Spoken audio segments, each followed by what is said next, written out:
It is 9 o'clock Tuesday morning, August 19th. Call the meeting to order. First item on the agenda is the pledge, and I would ask Supervisor Gray to lead us.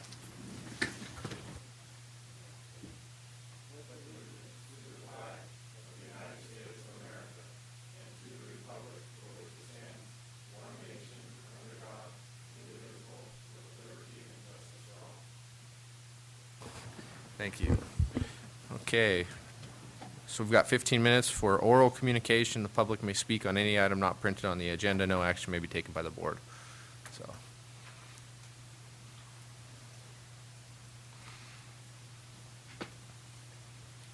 good morning, Supervisors. Rebecca Garcia, Public Affairs, Stanislaus National Forest. I came here today to inform the supervisors and the public that on August 22nd, that's this coming Friday, we are going to have the draft final EIS for salvage logging, and that, along with the draft record of decision, going up onto the web. And so I was wanting everyone to know that and take a look at it. And then the final EIS and the ROD, the record of decision, will go final on August 28th. Other forest news is that we will be having a new forest supervisor, Jeannie Higgins, and she begins September 3rd. That's all. thank you.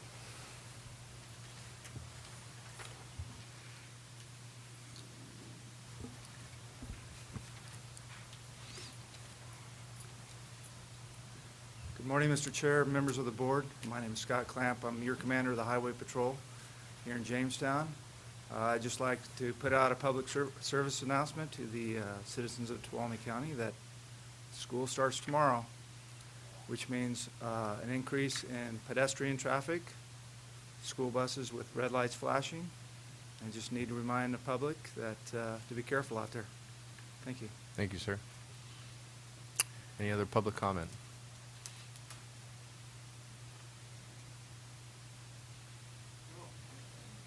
Morning. I'd just like to take the opportunity to introduce myself. My name is David Wells. I'm the new postmaster for Sonora, serving Sonora with approximately 4,600 people and 17,000 in total of Tuolumne County. So, nice. Congratulations. Yeah, thank you. Any other public comment? Okay. We'll move on to our consent calendar. Could the clerk please read? I guess it's just item 1. Minutes of the meeting held on July 15th, 2014, and item number 2 has been pulled and will be heard at a later date. Thank you. Can I get a Move on the consent calendar agenda. motion second? Any public comment? Call for the question. All in favor? Aye. Carries 4-0. Clerk, please read. 3. Are we doing 3 right now? Yes. Okay. Yeah. Consideration of adopting a resolution recognizing Friends of the Tuolumne County Library for all of their years of support and dedication. Good morning. Maureen Frank, Deputy County Administrator. I'm here today to respectfully ask that your board recognize a very special group in Tuolumne County, and that's the Tuolumne County Friends of the Library. They are a group that consists of 4 different chapters representing different areas of your county. They consist of a membership of 340 people.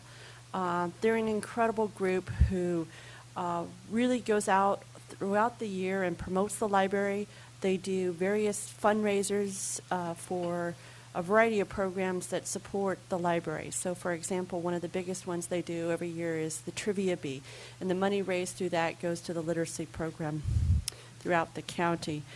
The biggest thing that they've done over the years is save money, because it was really important to them that we reinvest in the library. And it was important to them that we really look at what the patrons were looking for, some of the services that they were accessing, and really promote and get some things going in the library to help with some of the budget shortfalls that we had.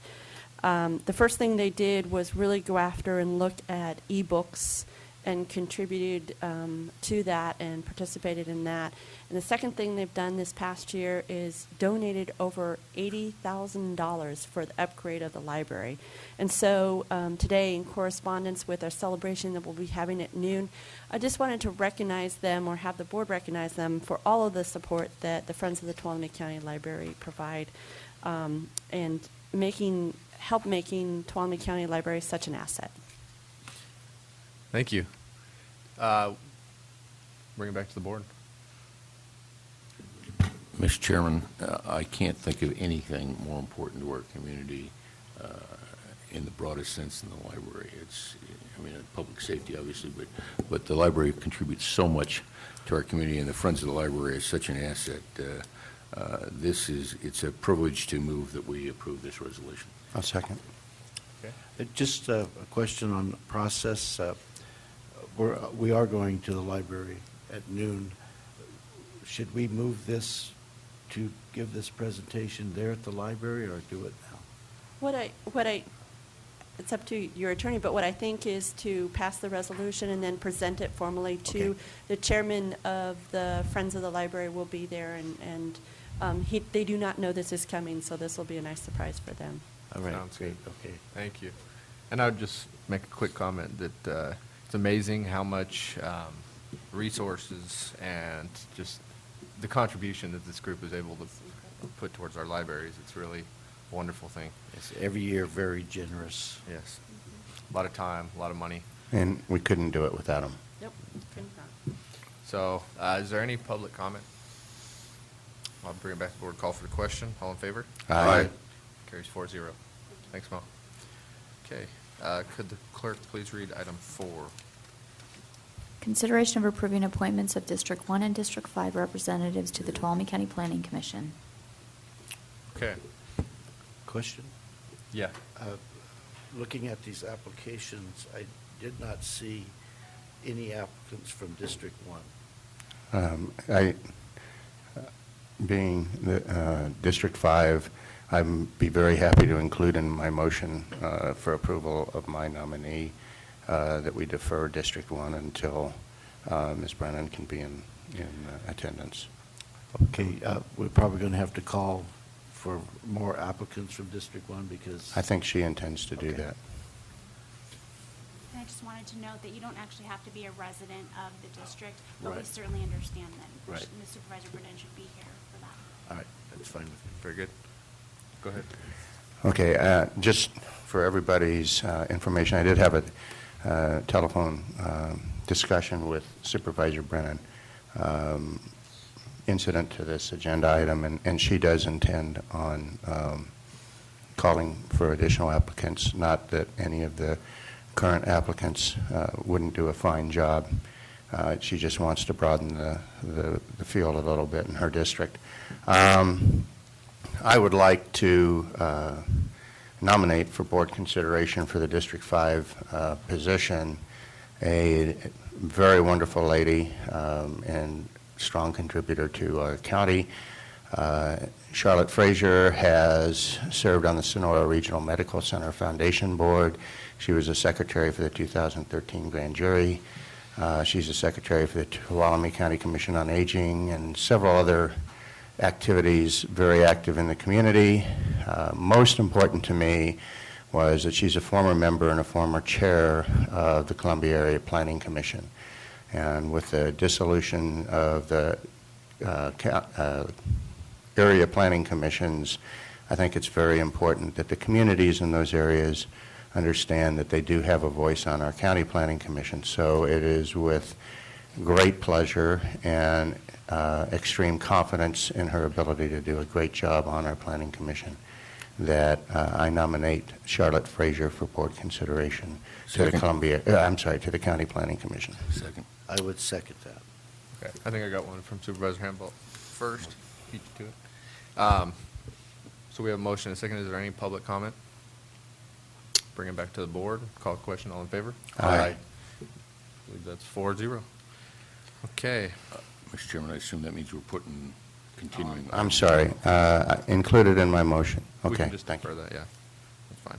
Okay. Could the clerk please read 5? Consideration of awarding the Columbia Pool project to Leeway Construction.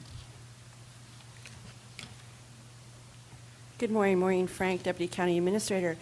Here today before you to get authorization to award a bid to Leeway Construction. As you know, several years ago, the Recreation Department received Prop 40 projects of grant funds for projects of various types. One of those projects that we had on our list was the Columbia Pool Project. The scope of work for this project included such items as a new chemical storage facility, some related plumbing, electrical, and then some basic work around the deck area of the pool. What made this project unique, there were several things, but one of the biggest things was that this project is on school property, so that required the county to go through the State Department of Architecture, and that prolonged the project a bit. On February 4th, just as a way of reminder, your board authorized staff to go out to bid. While we were in the bidding process, there were some questions that came up regarding some of the items on the drawings. A modification to the drawings had to be made, so that required us to go back to the State Architecture's office to get their reapproval of the project. The revised submission date was April 15th. At the mandatory bid walk, we had 8 general contractors and several subs show up. Unfortunately, on the close of bid, we only received 1 bid, and that was from Leeway Construction. Their base bid amount was $342,217. This amount was over the architect's estimate of $295,750, and it is above what we currently had at that time in the capital budget. There were a lot of questions that did arise in regards to why are we seeing this. This will be the second pool project I'm coming in to you, in front of you, in regards to higher than engineer's estimate. And I just think, as noted in the board memo, it's 2 things. There was a delay in time between when the estimate was originally created and the time that this actually went out to bid, and then the market out there. We're really seeing an uptick in regards to the market and what we're getting back as far as bids, no matter what size the project is. In regards to funding this project, when we consider the base bid plus the money I'll need for a little bit in contingencies and then covering the inspections that are required for this project, the total project cost will be $362,217. Therefore, what I'm requesting from your board is the need is $55,398 needs to be augmented into the capital budget in regards to the Columbia Pool Project line item. There are funds contained in the carry forward balance from the last fiscal year that I could, if your board approves, that we can move forward and adjust the line item to cover this project. I'm here to answer any questions you may have. Just when we did the Twain Harte Pool, we had little interest in that pool project also, didn't we? That's correct. I just have, I guess, a process question that I don't understand from my lack of a historical perspective on the board. My understanding is the capital account is treated differently than some other accounts in that once the board approves monies for the capital account, those monies move from the general fund into that account, as opposed to other accounts which the monies are moved from the general fund when they're expended. I'd just like a little background on why that is. I don't think that's accurate. Okay. In the general fund, it's appropriated and there's no money to move, and that's what most folks think about. And there's only a few other funds that actually get transfers from the general fund into other operating funds. And those occur, those are board approved, the monies get moved, and the monies can be expended. In the capital account, it's no different. We have a certain amount that is budgeted by your board. We transfer the money over. And we do show in your adopted budget how that money is allocated and to be used. The board has authorized us to, throughout between the auditor controller, the department head, the auditor controller, and the CAO, the ability to move money within line items, but we try not to do that very much. That's a difference in capital. If it's a minor amount, we'll go ahead and do something like that. But if it's a significant amount, we're going to come back to the board, and we've done that in the past. So what Mo's saying here is this is different because we're in between budgets. So there's going to be more carryover fund balance in the capital fund, and in this case, it's specifically prior year general fund. And when we come to the final budget hearing, your board will be asked to give direction on how you want that allocated.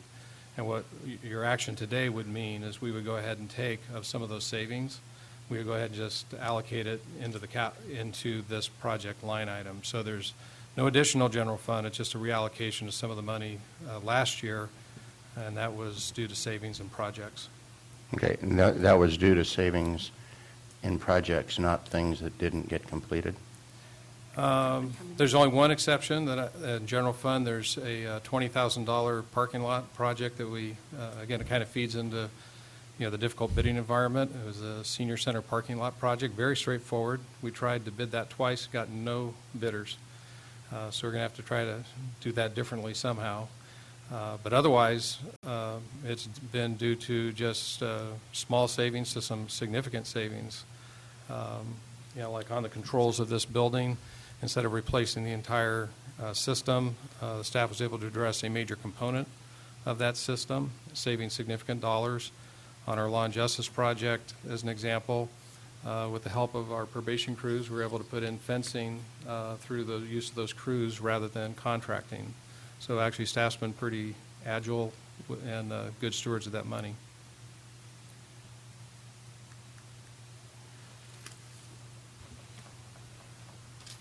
Questions? No, it just that it seems logical that we go ahead with this, because if we wait and rebid it, we're going to be into another year and probably without a swimming pool, would be my guess. I think. Go ahead. This doesn't require a 4/5 vote? No. This will be addressed, if you approve this today, we'll put this into the final budget document, which is a three votes are necessary to approve a final budget. This is kind of a unique time. We're in between a proposed. Well, I understand, but I thought this was in the last budget. Right, but what we're going to do is take some of that fund balance and we're going to reappropriate it in the new budget. So we're in between things, and what. So you're telling me is we're voting on the new budget, not the old budget? This has implications for the new vote. We'll take this as direction to incorporate this into the new budget, correct? We can't go back and change last year's budget. And the expenditure is happening this year, and you cannot charge it to last year. Yeah, I understand. Okay. And this money was automatically rolled over from the capital account last year into this year's capital account. Correct. That kind of goes to my other question. My understanding, again, I could be all wrong on this, is that other accounts, when the money's not expended, it's not automatically rolled over. It's lumped in with the end of year fund balance. Where the capital account, it rolls it over. Is that accurate, inaccurate? Each fund stands unto its own. And the, general fund, road fund, fire fund, whatever is not, you have revenues and expenses, and any residual. I understand gets pluses rolled. and minuses. Okay, well, whatever it is in each fund, it gets rolled into the next fiscal year. But once money's been budgeted by the board, transfers occur. That leads to end of year balances. And anyway, this was we have. I can show you a chart, that we've done with the, prepared by the auditor controller, showing that there will be more than sufficient money to accomplish this. Yeah, I'm not questioning that. I'm just trying to understand the process. Yep. Good. I'm going to take public comment. Bring it back. I'll make a quick comment. I think we need to approve it. I think if we go out to bid again, there's a good chance that it could be worse. It's not too far off from the engineer's estimate. It's a somewhat local contractor. Angels Camp's not far off, and that's a good thing. And the fact that there was multiple bidders on, well, not bidders, but multiple contractors on the job walk, is better than if there was one contractor on the job walk. I'd be a little more hesitant if that was the case, because when you submit your bid and you think you're the only one, it might be different than if Mhm. there's 8 people. So I'm okay with this. So I'd just entertain a motion Yeah. whenever we're ready. Again, it is my district, and I certainly don't want any of my constituents to think that I'm opposed to this project in any way. My questions were to process and trying to understand that. I am very much in favor of the project, and I move that the board approve the awarding of the Columbia Pool project to Leeway Construction in the amount of $342,217. Second? Okay, I got a motion from Rhoda for a second from Gray. Call for the question. All in favor? Aye. Aye. 4-0. Thanks, Mo. Thanks. Yeah. And look forward to that getting done this year. Yes, we are. All right. Could the clerk please read item 6? Consideration of approving a contract with Vanner Construction Management for the second phase of the construction management services for the Mother Lode Regional Detention Facility. Thank you. Staff report. Great. Morning, Frank, again, Deputy County Administrator.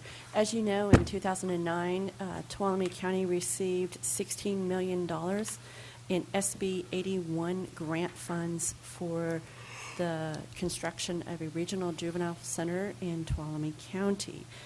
Since that time, the probation staff and the CEO staff have been working diligently in regards to working with the architect on the design of the facility and all the various hoops and paper requirements that go along with a state grant.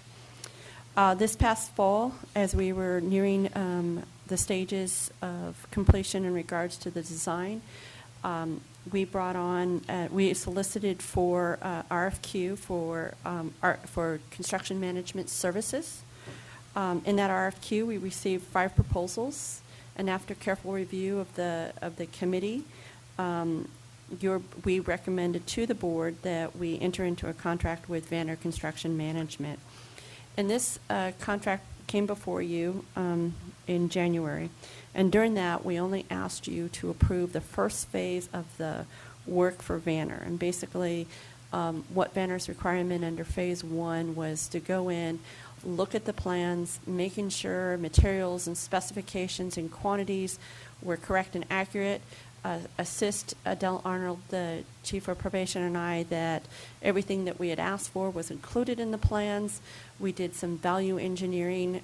We did something that's very important to us is, like we just talked about in the last project, making sure that all the we're set up correctly for our cost estimate and making sure that our cost estimate is way under what we have available for the grant funds and verifying, like I said, all the quantities, everything going into the bid.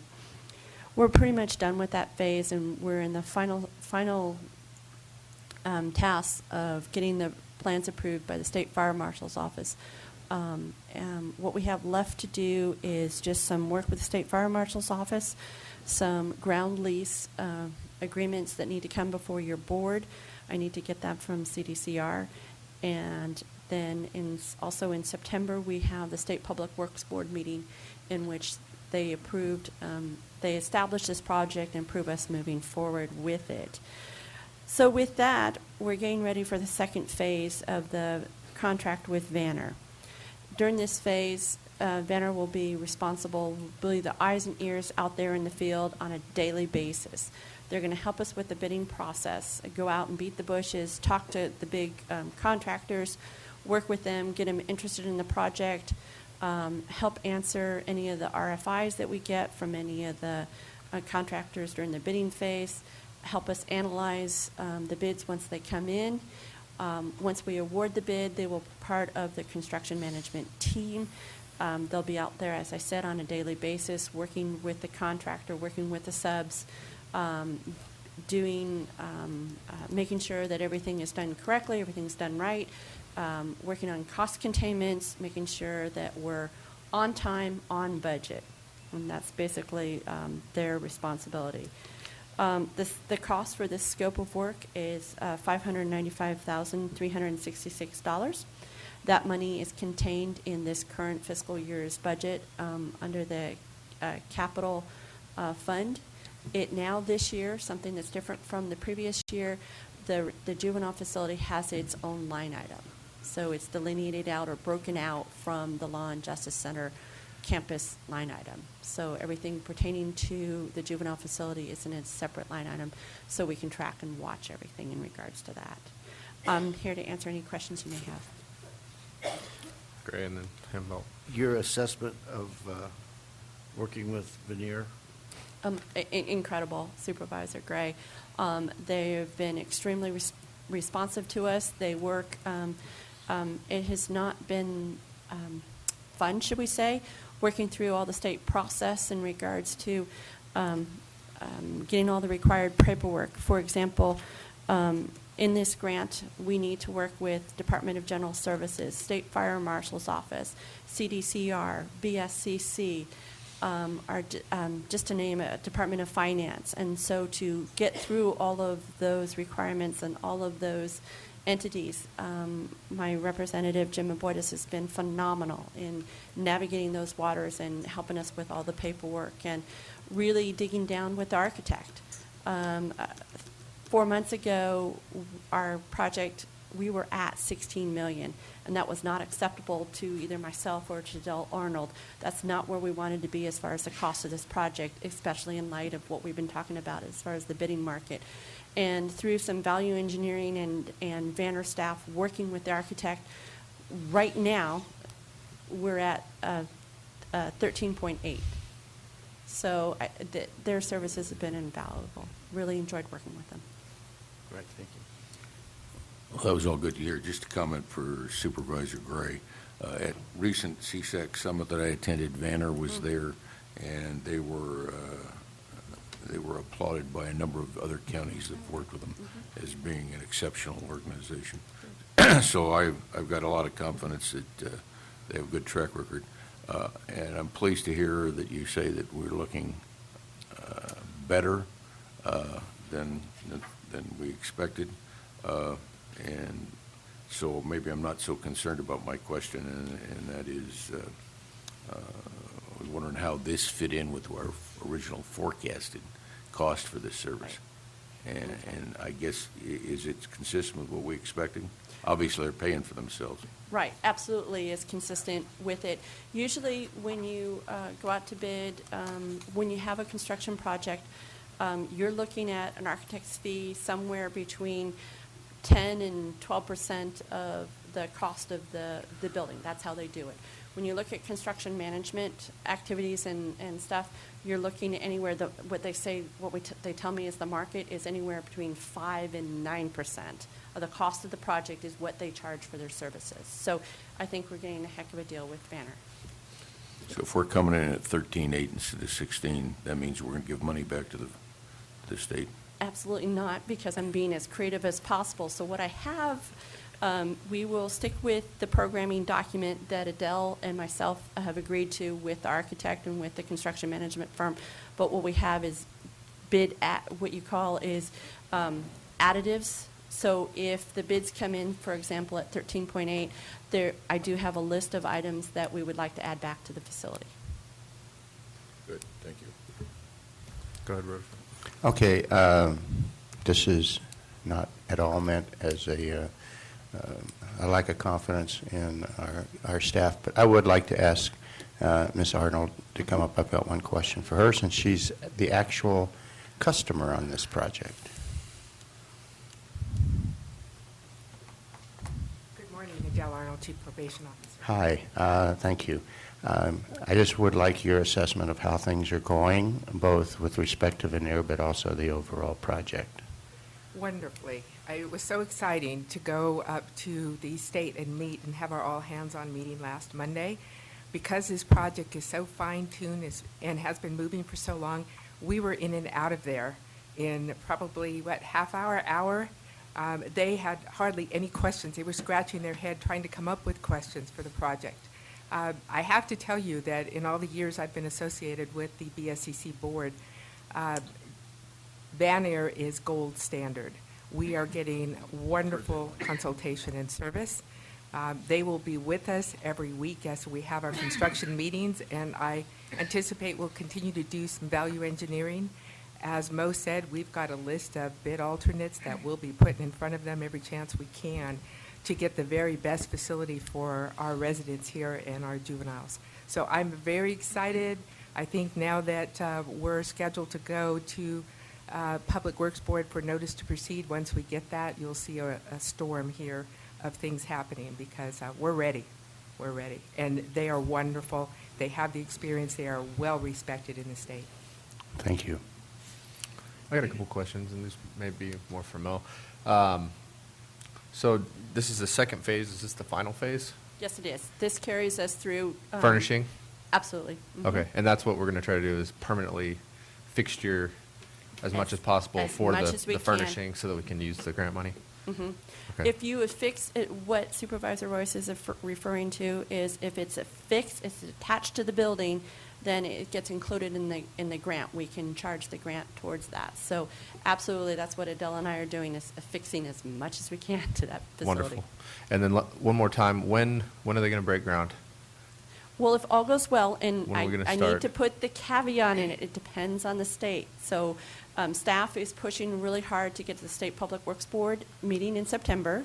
If we do that, then you'll see, the next thing you'll see is some ground leases in front of your board for consideration. And if we can do that and all said and done, What do you mean ground leases?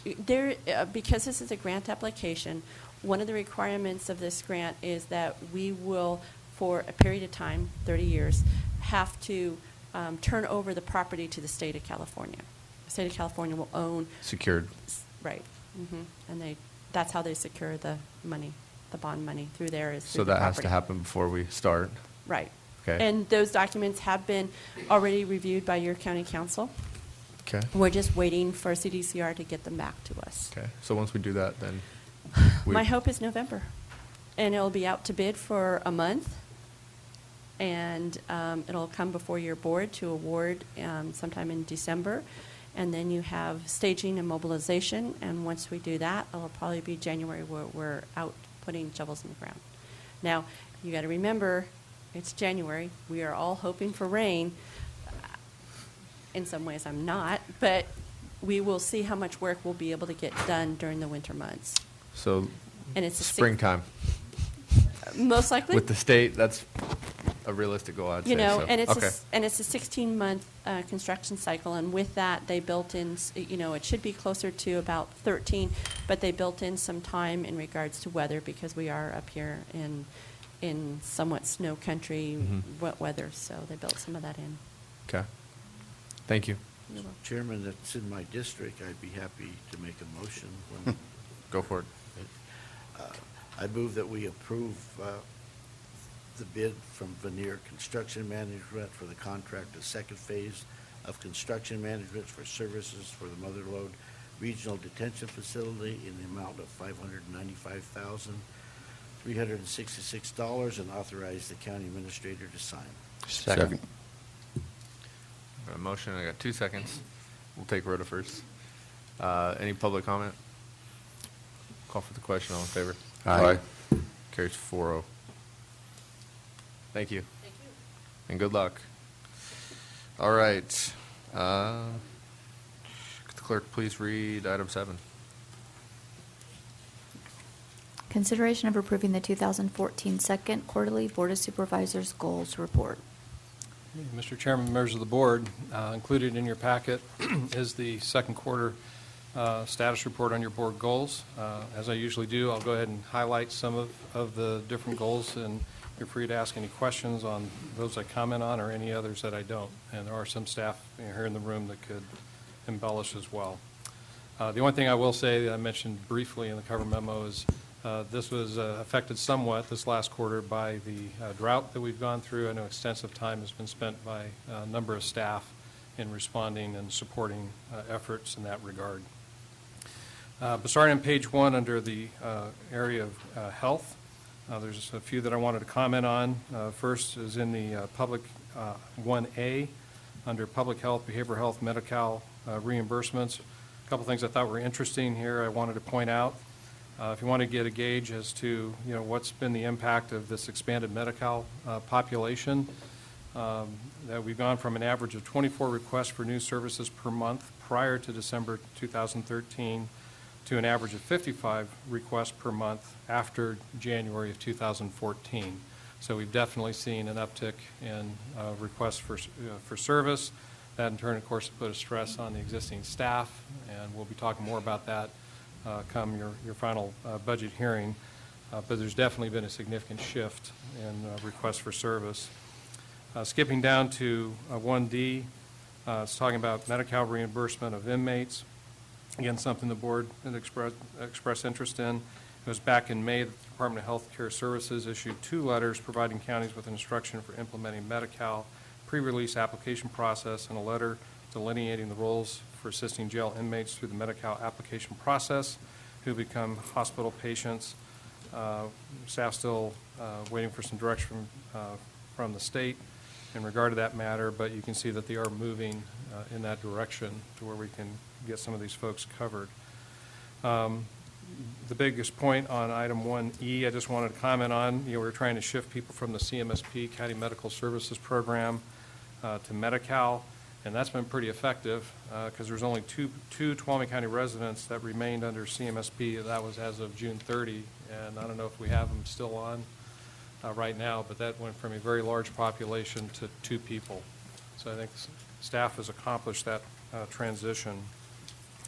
On the second page, under item 2, your board's followed the AB 885 septic regulations pretty closely. The county has to prepare a local agency management plan, or LAMP, that has to be consistent with the Central Valley Basin Plan. And that plan was actually updated by the Regional Water Quality Control Board in May of this last quarter. And actually in July, just looking ahead, the state did publish draft guidelines for developing LAMPs. Your Environmental Health Director, Rob Kostlevy, is preparing some comments on those draft guidelines. Once those have been adopted, then work can begin in earnest on preparing a LAMP for Tuolumne County. On page 3, under safety, just wanted to highlight, because your board put so much interest into the revitalize our volunteer system and the fire area. Just remind the board that you did approve a grant under the FEMA Safer program. That was actually just your last meeting, but that's going to inject like $500,000 over multiple years to assist with that effort. As far as our insurance improvement strategic plan, both Stephen Gregory, your fire prevention officer, your chiefs, Josh White and Paul Avila, have been working with other area fire chiefs in collecting information as to what is the cause of problems of our residents in collecting or being able to get fire insurance or get affordable fire insurance. Board of Realtors also initiated a survey of its members covering the same topic. That's what was initiated the last quarter.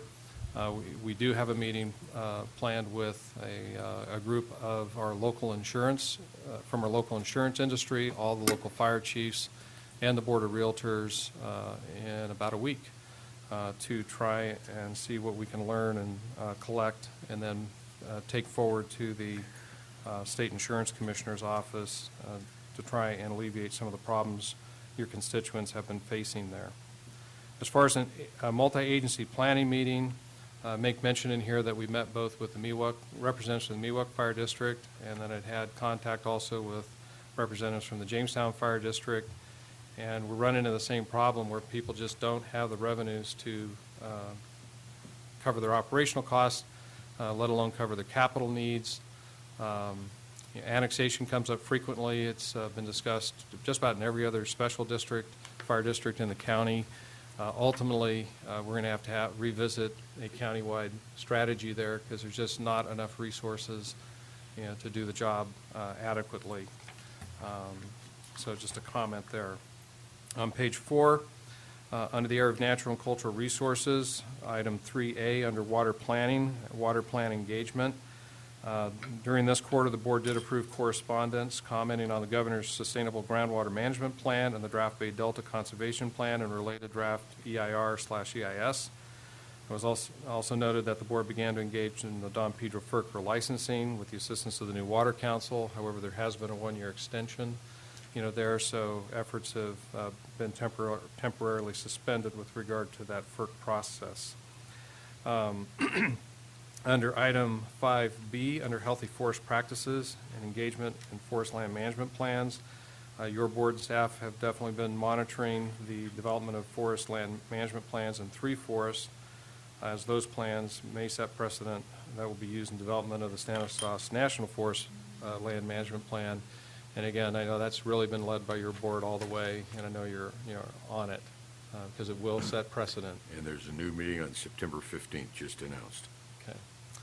Under item C, timber harvest and fuel load reductions, your board did send letters of support of the rimfire recovery plans. The board also sent a comment letter in support of AB 867, which would help with residential timber harvesting and reduce fuel loads, and that was state legislation. Excuse me. Item D, under watershed improvements, the board and staff were engaged in the Tuolumne Stanislaus Irwin JPA and decisions to submit grant applications for drought relief funds, which will benefit those watersheds. And also on June 3rd, the board approved a letter encouraging a balanced state water bond, which includes funding for the protection and development of upstream Sierra water sources. And now the bond is passed, I'm sure that'll be a subject of discussion in the Water Policy Advisory Committee and this board. Under item 7A, Kennedy Meadows, just to alert the board that the initial study plans were written and initiated on the employee housing study that's required of us, and that's being conducted by the Community Resource Agency, and the always exciting manure management and grazing plan, that's being done by the UC Davis Cooperative Extension, and the employee housing study is expected to be completed in October. And then on to page 5, under the RIM recovery, item A, under short-term recovery, following the initial recovery efforts, the board focused its efforts during this quarter to support the Forest Service's 2 RIM fire recovery plans, the RIM Fire Hazardous Tree EA and the RIM Fire Recovery Draft DIS. And in addition, the board sent a letter encouraging the use of biomass removal rather than burning on site, and a letter encouraging the readmission of grazing in portions of the RIM fire footprint. And under item C, policy changes, so this never happens again. On April 1st, a RIM fire response letter from USDA Secretary Tom Vilsack was delivered and discussed with the board, and it indicated a willingness to have a after-action fire review meeting, which did indeed happen on April 17th, with one of the major themes being how do we make sure that a fire of this magnitude does not happen again. And on May 6th, you actually did have Regional Forester Randy Moore come, and he spoke with your board about coordination and his vision for the promotion of healthy forest practices. Page 6, under quality life, update on the general plan, updating the general plan. The board's planning committee has now considered updates to all but the safety and circulation elements of the general plan. Those elements were to be considered by the committee in August, and I know we'll talk more about that in your next report. Let's keep moving on page 7. Under the economic prosperity, item 1, TCEDA, Tuolumne County Economic Development Support. Of course, your board and staff have been attending board meetings during this quarter. Members of the board and staff had worked on trying to retain the Strawberry Music Festival at Camp Mather. Unfortunately, that was not successful. A lot of circumstances there made that difficult. Still been involved in the Yosemite Gateway Partners meeting. In your 14-15 recommended budget, the board did put in full funding for the EDA for the coming year. Staff has also been involved in the Innovation Lab, getting that area prepared for opening, which ultimately it did. Continue to participate in DPRT, Development Process Review Team meetings, and both board and staff have had meetings with the new Columbia College president to help explore partnerships with both government and with more extensive partnerships with local government and the business community. Can I interrupt? Yes, sir. Just a quick question since we're on it. Are we pursuing trying to retrieve the music festival? We haven't had the opportunity yet, but we will. Thank you. Under 2A, agritourism, updated the general plan ag resources element. Back in April, the board's planning committee considered the recommendations of the Agricultural Advisory Committee. The planning committee ultimately approved the Ag Advisory Committee's recommendations, and those revisions, as well as the previously approved revisions to the agricultural resources element and ag zoning ordinance, will be rolled into the general plan update. Under item 7A, broadband last mile expansion, staff regularly communicates with Comcast, AT&T, the CVIN project, the Sierra Nevada Communications, to monitor progress of their broadband systems. With regard to the CVIN network, it is nearing completion in its 20 counties, looped underground internet system. During the second quarter, they blew fiber through most of the conduit in Tuolumne County. They also did some work in connecting the main county library. However, we do not know when their go-live date is scheduled for. And then members of both the board and staff also attended the Broadband Summit held on October 24th. Yes, sir. There was also a meeting with the sheriff, and I know Tracy was there and I was there, with Karen Wong. She's from Cal OES, and this is part of her thing. She told us that her goal was to make everything that's available to the urban counties available to the rural counties. We need to maintain that relationship and hold her to her promise. Absolutely. Absolutely. Good. And also, we have an emerging communications partner, if you will, or potential partner in Verizon with their purchase of Golden State Cellular, so we need to start reaching out to them as well. You could add Conifer Communications, who's fairly new in the And Conifer Communications, absolutely. Okay. Well, under your item 8B, just acknowledging with regard to Granicus and the iPads that are now in front of us. During the quarter is when we actually acquired them and did the training, and of course now we're using them. I'm cheating on this presentation because that little screen, I know you're all doing it, but it's hard to present when it looks like this compared to the screen I'm working with. That's your advantage, Mr. Pedro. Yes. So, but anyway, I know the board's found that to be very helpful, as has staff. On page 8, under organizational stewardship, under retention succession planning, item 2, I had completed during the quarter obtaining succession planning documents from all appointed department heads and most elected departments. Department personnel were also invited to participate in 2 succession planning webinars put on by the International City County Managers Association, and specific meetings were held with those departments that had turnover planned in 14-15. And one example is we have moved forward with the airport manager recruitment, a critical one. And I'll just say it publicly at this point, we have made an offer to a candidate. There's still things that need to be completed in that recruitment, but we should have a new airport manager starting in September, and hopefully at the next meeting we can announce who that is. Under your budget prioritization system, that was reviewed and affirmed in the prior quarter. During the last quarter, higher priority position restorations were considered and acted upon by your board in conjunction with the recommended budget. And it's also worthy to note that your board did approve principles to guide a potential early retirement program, and that is winding its way back to you probably in the next month. And your board also approved the sale of bonds to finance the payoff of the county PERS safety side fund.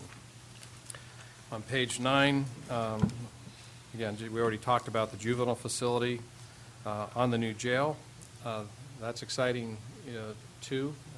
Just by way of review for everyone, we of course had our $20 million grant that was awarded to the county under SB 1022.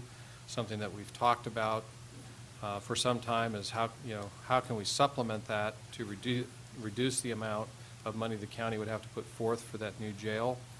The last estimate was somewhere around $37 million for the whole thing. We had the $20 million grant, and that leaves us short $17 million, dollars.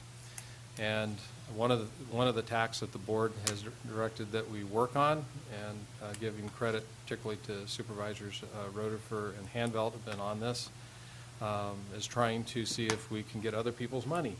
And specifically, there's 2 other counties that haven't used. Only if they weren't using it. Only if they're not using it, absolutely.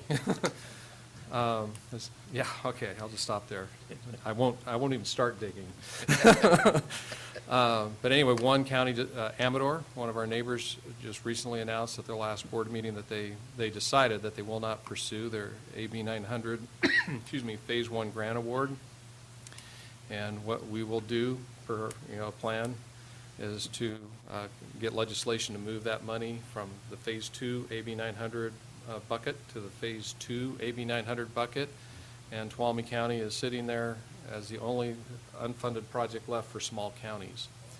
And so this could go it would go a tremendous way, to helping make that project a reality.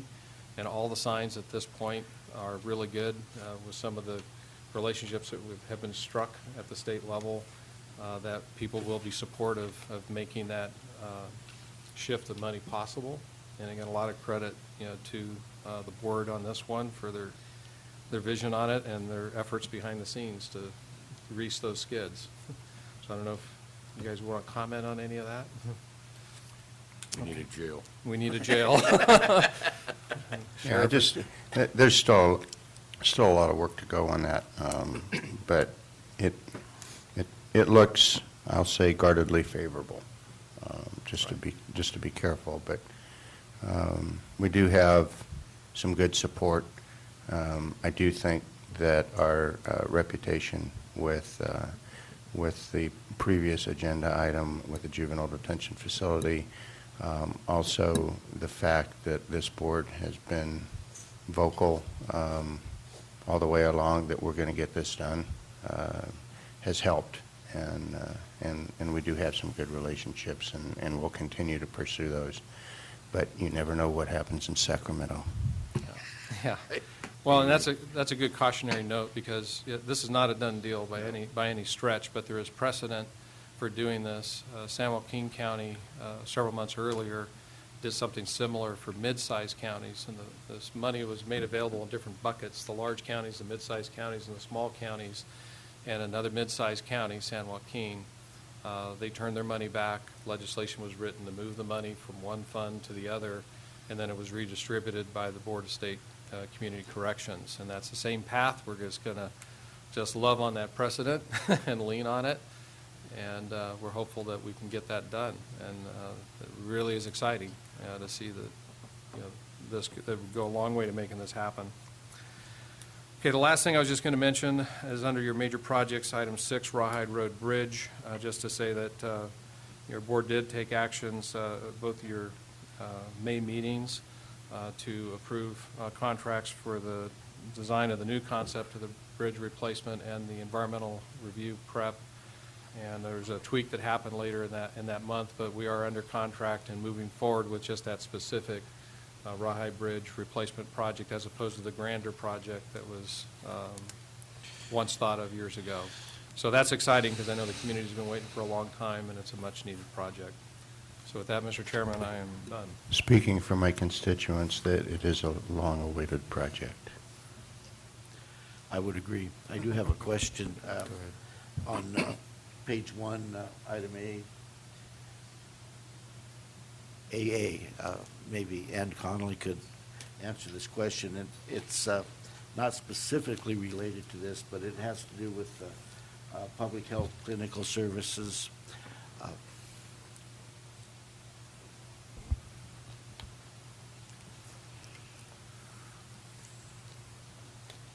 Good morning, Ann Connolly, Human Services Agency Director. Hi, how are you? In the Groveland area right now, there seems to be an increase in requests for services into the clinic that we have right there. A number of people have found that it's almost impossible to get a time to go in and see the doctor, and as a result, they are going over to Greeley Hill to the health clinic over there, which is probably okay. But with this increase in need, is there any thoughts or any way that we could look at additional clinic hours in the Groveland area. I don't know if that's something that you can work on or look at, but there is definitely a need. I hear it all the time, can't get in to see the doctor. Well, as you're aware, Supervisor Gray, public health is a safety net clinic and provides a very limited scope of services, primarily family planning and immunizations, so it is really not set up to be a primary care clinic. However, this might be something that would be worth discussing with Sonora Regional Medical Center to see what services maybe can be enhanced up in that area.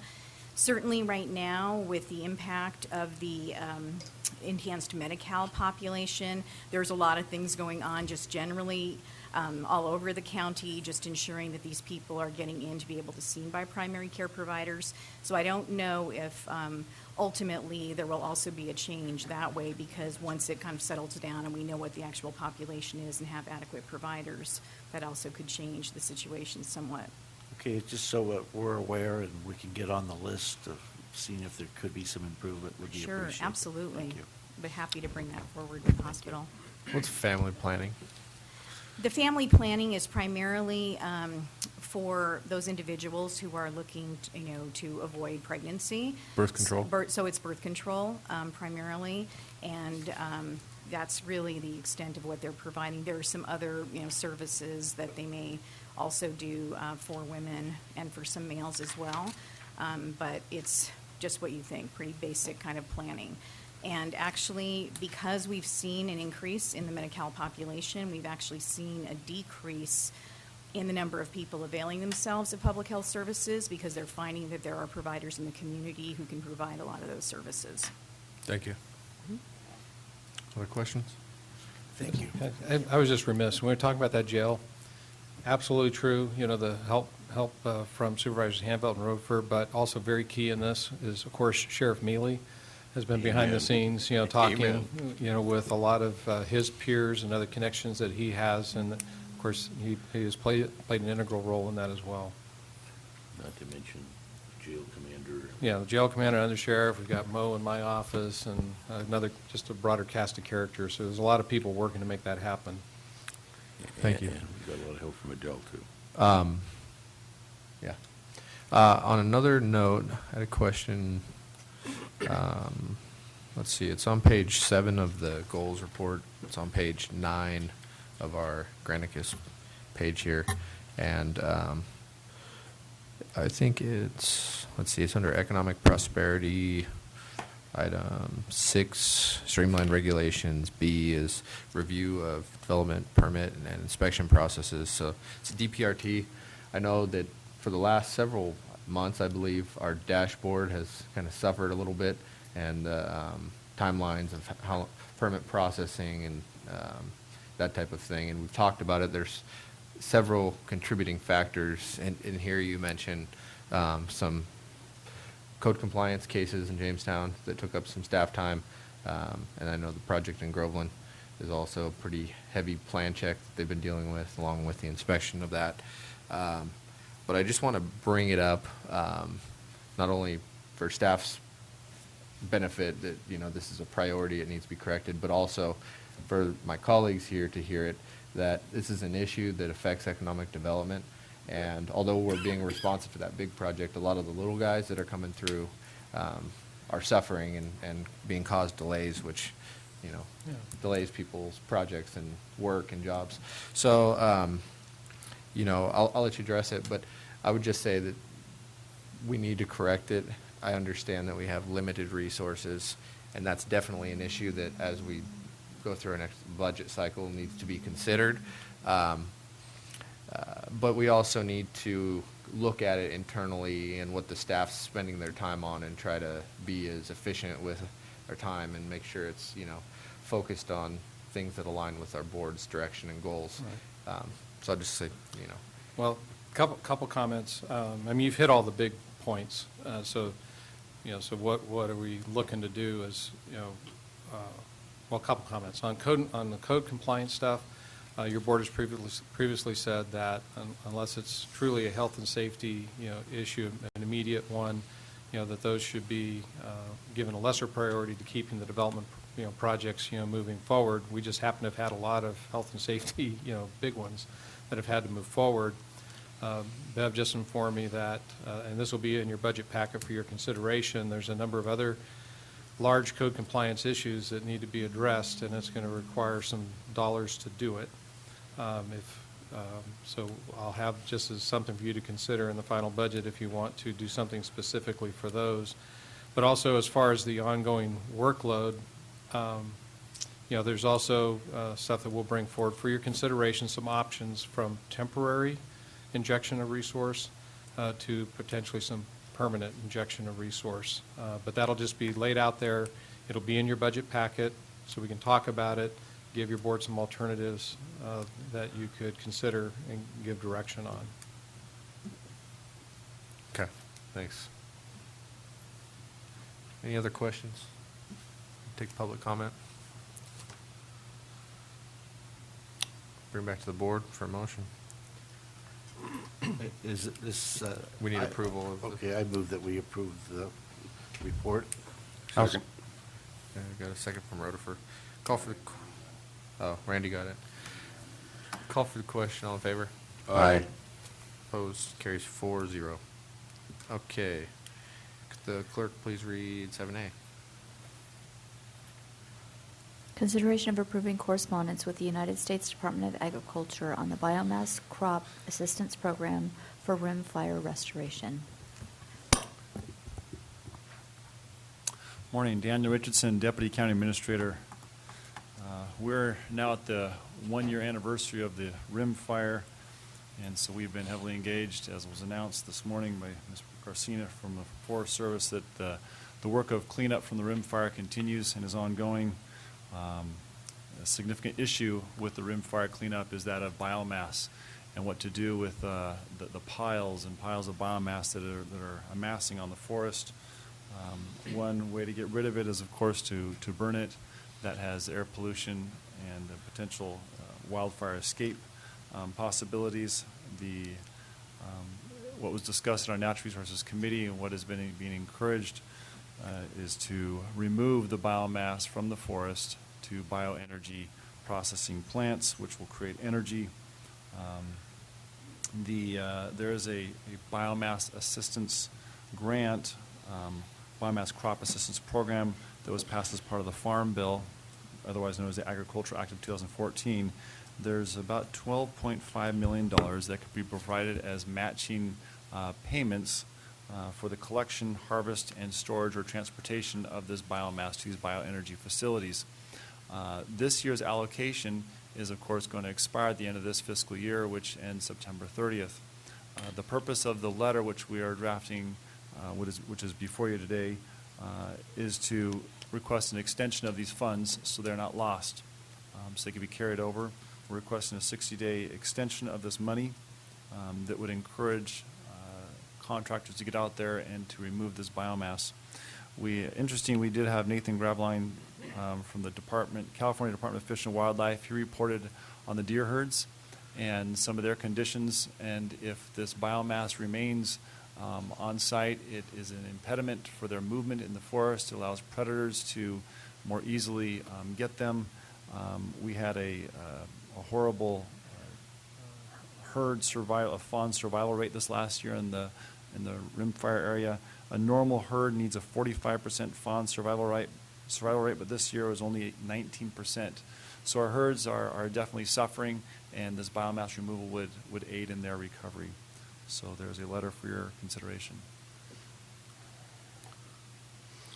Mr. Chairman, I think that the need for this is understated. There's an enormous amount of biomass out there, and only the biomass in the proposed treated areas and based on the private lands and the draft EIS is 2.2 million tons. And to support that, we'd need about $44 million to move it. As for the deer herd, I want to correct something. Normally, they expect 150 fawns per 100 does. Last year, they got 19. The survival rate is actually less than that. And Nathan would tell you he thinks they're going to lose the second year in fawns because of the poor state of the herd, and all the way up into the immigrant. They're struggling mostly because of the fire and a very bad winter. So and without oak trees and the acorns out there that help improve their fertility, that adds to the problem. And I would actually tell you from the deer herds, there's a question whether our migratory herd on Jawbone is going to remain viable. It's that bad. So anything we can do to remove biomass, but let me point out there is an enormous amount of biomass that won't be touched because it'll be just left standing out there. And that's the subject of continued reforestation and recovery out there. But we need to get a commitment from the feds and the state to support the biomass. And this is just one area where it needs to be done. Another area is, I wrote a letter a few weeks ago asking them the Assembly Appropriations Committee not to pass through a SB 1139 bill which gave preferential treatment to geothermal. Not that geothermal's bad, it's good, it just was preferential and in effect would supplant the use of biomass generation. And that got through the Assembly Appropriations Committee, so we need to take a strong stand before that gets to a full vote. And I also gave that information to the governor last week. Good question. We're talking, what does it say, 400,000 to 600,000 bone-dry tons of dead biomass over the next 4 years. Is there any kind of an estimate on how many kilowatts or megawatts we could generate with the amount of biomass? I was thinking that'd be an interesting statistic we could include. Well, one of the key things is you get a 98% reduction in criteria pollutants by putting it through a biomass plant than doing the plan of record, which is to pile and burn. And it's right. Piled out there, and it's going to burn. And, of course, CARB isn't going to like that either. But I think we got some of the audience that might be able to help us with that question. Yeah, if someone could answer, that'd be...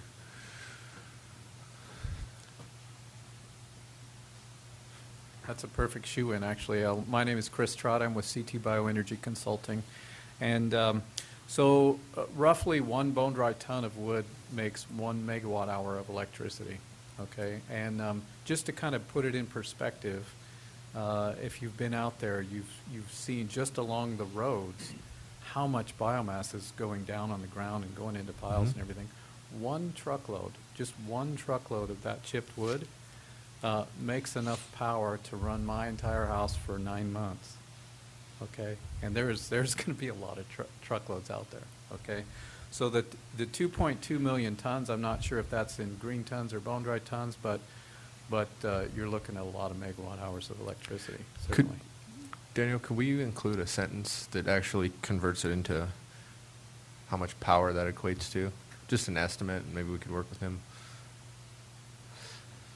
Just so it's not just, how many Sure.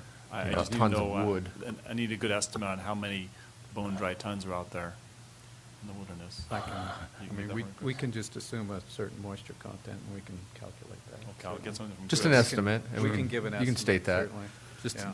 best guess. Just one other thing I wanted to say, just some more specifics on what you were saying, Supervisor Hanvelt, is that you take one bone-dry ton and you make 1 megawatt hour of electricity. In addition to that, assuming a continually viable biomass plant, bioenergy plant, you produce 4.9 jobs on an annual basis. You do produce a little bit of pollutants coming out the stack at the bioenergy plant, somewhere between 1 and 5 pounds of criteria pollutants. But in addition, you get 0.4 tons of greenhouse gas reduction because of the offset of fossil fuel energy, and I'm talking about just natural gas produced energy at this point. And so if you burn it in the open, which is cheaper, right? It's cheaper. It's kind of the preferred alternative sometimes because it is cheaper. You produce somewhere between 20 and 200 pounds of pollutant, depending on what the pollutant is. It's all additive up. there's no new jobs, right? There's no green power, and there's no greenhouse gas reductions. And so that's really the focus. And I just want to applaud the board for the continual support of moving this material out of the forest, because it's material that can be used for very positive things for this county and the state as well. So. Thank you. Appreciate that information. Board have any other questions? Is there any other public comment? Bring it back for a motion. I suggest we get the rewrite.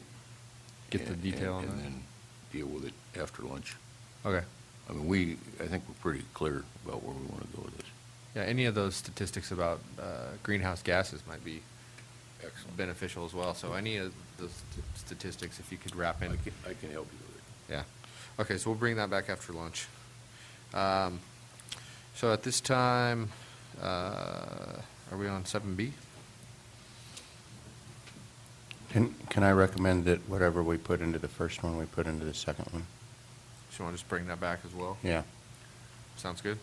Okay, I guess right now I will recess as the Board of Supervisors reconvene as Tuolumne Public Power Agency and have the clerk read item 8. Consideration of approving revisions to the Tuolumne Public Power Agency rules and regulations. Hi, Kathleen. Good morning, Board of Directors for Tuolumne Public Power Agency. I'm Kathleen Haff, Deputy Director for Tuolumne Public Power. And before you is our second revision of the TPPA rules and regulations. It was first brought to you in 2012. That was the first time these policies were ever put into writing. And now we've updated it to add some never-before sections put into the rules and regulations, and we've had 2 minor revisions of 2 other sections. So the first one is the revision of actually adding section Tier 1 and Tier 2 and definitions of those. You may remember that in 2012 we were able to do a revised joint powers agreement with all of our agencies, which updated our JPA. And that was the first time we ever mentioned and defined Tier 1 and Tier 2. So in the rules and regulations, we're defining it a little bit more deeply and going into what that means and making a suggestion here for your approval, and I'll go forward with that. Tier 1 members are our original members. They're local government entities, whether they be schools or the college or special districts like fire departments, TUD, county, or city. So that's Tier 1 membership. The Tier 2 membership, when we redefined our JPA, we not only included the local government code 6500, but we also added reclamation law that further defines first preference entities such as state and federal government agencies and governmentally recognized tribes also. So we've added those as potential members for Tier 2 membership. So the Tier 2 membership would require separate record keeping and billing and costs associated with those. And so we are proposing that Tier 2 members, if and when they are approved and go through the whole process of becoming approved through their boards, through your board, through Western Area Power and PG&E, assuming all of that happens, they would pay a rate that would be 3 cents higher than our actual rate, not our rate stabilization rate, but our actual rate. So that's what's being proposed. Now, in the event that there's a Tier 2 member with a hotel, and that would probably be most likely a tribal entity, and they wanted to participate in concurrently going with some kind of an agreement with the county for 10% gross receipts from lodging, we are offering in the rules and regulations here to make a preferred rate for them of 2 cents over the actual rate. It's an incentivized rate to have that agreement in place at the same time that we make arrangements for their Tier 2 membership. Yeah, let me comment on that just a bit. One thing that's changed, before your board gave us direction, before going to this Tier 1, Tier 2 approach, we were trying to get legislation on direct access, which would allow us to give those direct incentives to business and so forth. And we did have some discussions with the tribe about that, and it's one approach, to provide an incentive in that manner. But that legislation has gone nowhere. The lobby is too strong as we thought it might be, so that is dead. So this is another approach, again, to provide an incentive, to those that have the hotels, to get a lower cost of power in exchange for participating in a TOT equivalent, manner. But it's an incentive thing. It's not, the tribes are not subject to TOT. That's very, very clear, no question about it. But this is an incentive that if they were to give us something equivalent to that, that we would give an incentive, a reduced energy rate. Yeah, thank you for that. So in the event that the Tier 2 revenues collected in any fiscal year exceeds the cost of providing that service to Tier 2 members, we have also provided in these rules and regulations provisions for how that overage would be allocated. And what we propose is that 50% shall be deposited into the rate stabilization fund. So that could only be used, it's a restricted fund, that could only be used for rate stabilization. And then the other 50% would be rebated to Tier 1 members according to their annual consumption, and that would be done on a yearly basis. Let's see. Okay, so that's all on that particular section.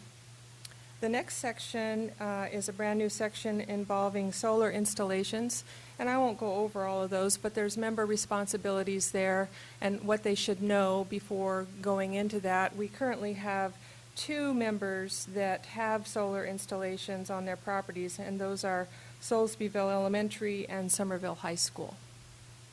Yes?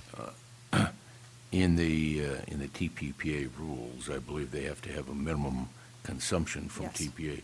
So if they drop below that, it doesn't mention exactly what happens. If they drop below that, they drop out of TPPA? Yeah, we'd You know, have you to can do that advise if you- them. We'd have to advise them accordingly if they put a big enough photovoltaic installation in that would reduce their consumption to below. That would have to be a You consideration. might want to add that note in here.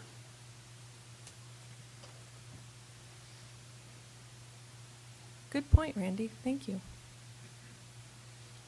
Power guy. All right.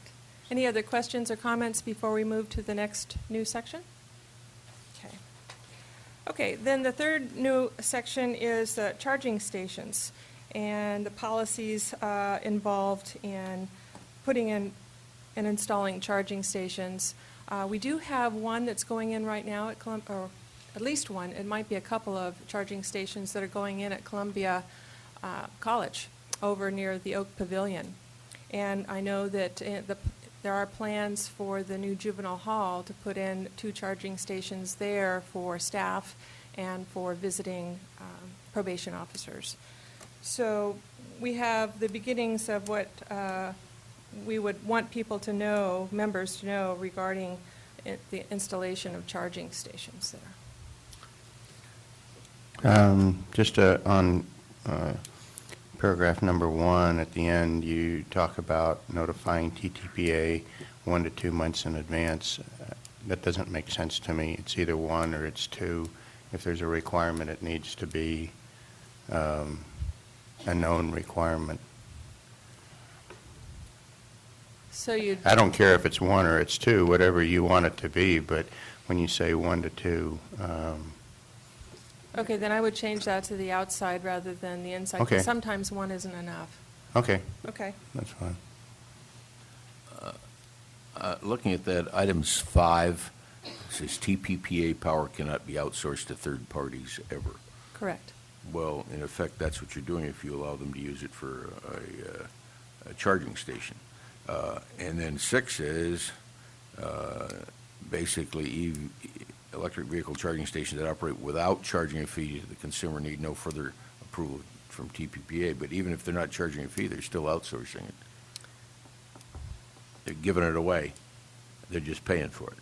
They're paying for it, rather than giving it to another entity and them either charging for it or whatever. So can you think of a better wording for that to convey that message? I mean, it all comes down to, if they don't charge for it, they can use TPPA power. Correct. They're just paying for it. So they're doing it as a service to the Community or community. whomever. Those stations would be in high demand. Right. Based on what's going, but it is outsourcing. It's just not I mean, in fact, you're giving away, you are giving it to someone, and that doesn't seem consistent with that. Now, one of the reasons why I'm kind of curious about all this is there was a Mountain County's air control basin meeting that I attended with Vicki Helmar, and they were going after a grant to install these all up and down the 49 corridor and a few other places. And anyway, there were lots of issues that we brought up about these things. But in theory, our people can go after money to do that too. Certainly. And it's just an added thing in case anybody's interested in this. I'd appreciate getting more information on that so I can pass it on to the members when you and Vicki. Okay. Well, Vicki's got it, and I've got some too. Okay, great. I'm just concerned, now that it's been brought up, I wasn't concerned before, but now I am, about I'll call it legality, but it may not be a legal issue, but of us providing TPPA power to someone and them basically reselling that power. That doesn't sound right to me. They're not allowed to do They can't resell, as I understand. Yeah, but that's what you're doing if you have a charging station with a credit card swipe. Right, and that's why number 6 is worded the way it is, because we haven't gotten into that yet.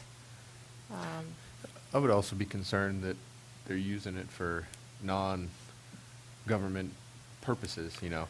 If someone just shows up and charges their commuter or whatever, that's not necessarily free or a public benefit. Yeah. If they're a tourist, Well, that's why I asked about 5. Okay, Kathleen Potentially. just hit on it. That would be the case that you'd have to make, that this is good for tourism or promotion of the Economic community. development. Because it's a place for people to come and plug in, and that's an attractor to your community. I'm just trying to go there. That's really would be the theory behind it. Have we actually had somebody do kind of a legal review of the whole concept on the local charging stations? No, we have not. I think before we go down that road, I really think we need to take a good look at that, because I think there are some potential concerns. I'm not smart enough to know all of them, but I think there are some potential concerns with that. I think that's a good idea. Consensus on that? I'd like a little qualification on that, Mr. Rutherford. Okay, What I'm asking is, do you want legal review before approving this, or do you want this reworded for now? No, and I come think back? we need legal review before we approve it. I Okay. don't want to approve something that's not legal. And I think that there's two different cases, if you will, to be reviewed. One is if they're just providing it as a public service, whether that's within the bounds of our TPPA authority, and then the other one would certainly be the essential resale of it. Yeah, and I would be interested, if we're going to make the argument that it benefits tourism, I wouldn't see like the juvenile center being a place where tourists go. You know, if it's where tourists go. I would just kind of Right, pay but- attention to that part But also. specifically at the juvenile facility, my understanding it's going to be behind the gates and only for staff and for visiting staff that bring their If they're government vehicles. yeah, they're government vehicles. Yeah, So it would, not private vehicles. Yeah, that wouldn't enter into the equation there. That's okay. Yeah. I don't think there's any question about that part of it. Yeah, and just to add to my concern a little bit, if we had a fueling facility using carbon-based fuels or dispensing carbon-based fuels that was at a reduced rate for our government vehicles, I don't think we would open that facility up to public vehicles, and I mean, it's a very parallel situation. Nor would we open it up necessarily to private vehicles for our employees. So I think we need to look at it in that light. Okay, I'll discuss this with County Council and see if this is a matter that can be handled in-house or with our specialized energy attorneys in Washington, D.C. Thank you. Any other? I got one other question. When we get into the Tier 2, I have one specific area that I've been interested in pursuing, and that is the state park, I'll say state parks in both Railtown and Columbia. And if there is a way to, for them to take advantage of TPPA power, and specifically with respect more to Columbia, but I won't exclude Jamestown. But Columbia, how, and this is not something you have to answer now, but I'd like to talk to you about how we could do that as an economic incentive for the vendors that are in essence renting state facilities to reduce their operating costs and increase their profit margins and whatever. Well, now, from what I understand, as long as it's a state park and meets the minimum threshold per meter, not cumulative, but per meter, they would qualify as a Tier 2. Okay. I'll talk to you offline. But Good. Okay, moving right along. There is a slight change in Section 10 billing procedures. We had cost of ownership fee in there before, but we didn't know what the outcome was going to be of the FERC hearing that involved cost of ownership. And the outcome of that was that cost of ownership would only be assessed on Primary Plus services. Now, we've never taken advantage of Primary Plus services before. All of our services to date are secondary service, and that's the rate that we set. It's based on secondary service. And we can't go back in retrospect and make any of our secondary service big accounts into Primary Plus because we've gotten credit, that FERC credit that we get for some of the installations we've done, that kind of offsets that. But moving forward, if we have any big installations by any of our members, and I'm sure the new juvenile hall will qualify, it bears looking into to see if it would pencil out for return on investment to go with the Primary Plus service because it's less expensive for the distribution of the power to that meter, and we would pay PG&E less. The kicker is that there's a big upfront initial cost, and you have to decide right at the beginning when you're putting the installation in whether you're going to go Primary Plus or secondary service. So that's a consideration. Who would pay that? We would pay that initial cost? We would pay that to PG&E up front. But then, and why thereafter... not pass that on to the customer? No, we don't pay it. The member pays it. Okay. We, meaning TPPA, a TPPA member. The county would not pay it, and TPPA would not pay it, but the member entity would pay it up front. And then forever, for the life of the time that they're in that building, they would pay a much reduced rate that brings the overall rate down. And we'll have to, show how we do that the next time we go through the budgeting process. But I wanted to bring that to all members' attention because it is a one-time fee up front. Okay. All right. And then the last section that has been revised slightly is meter reading, Section 13, the very last paragraph. And at some point, we may want to choose to go with PG&E to do our meter reading for us.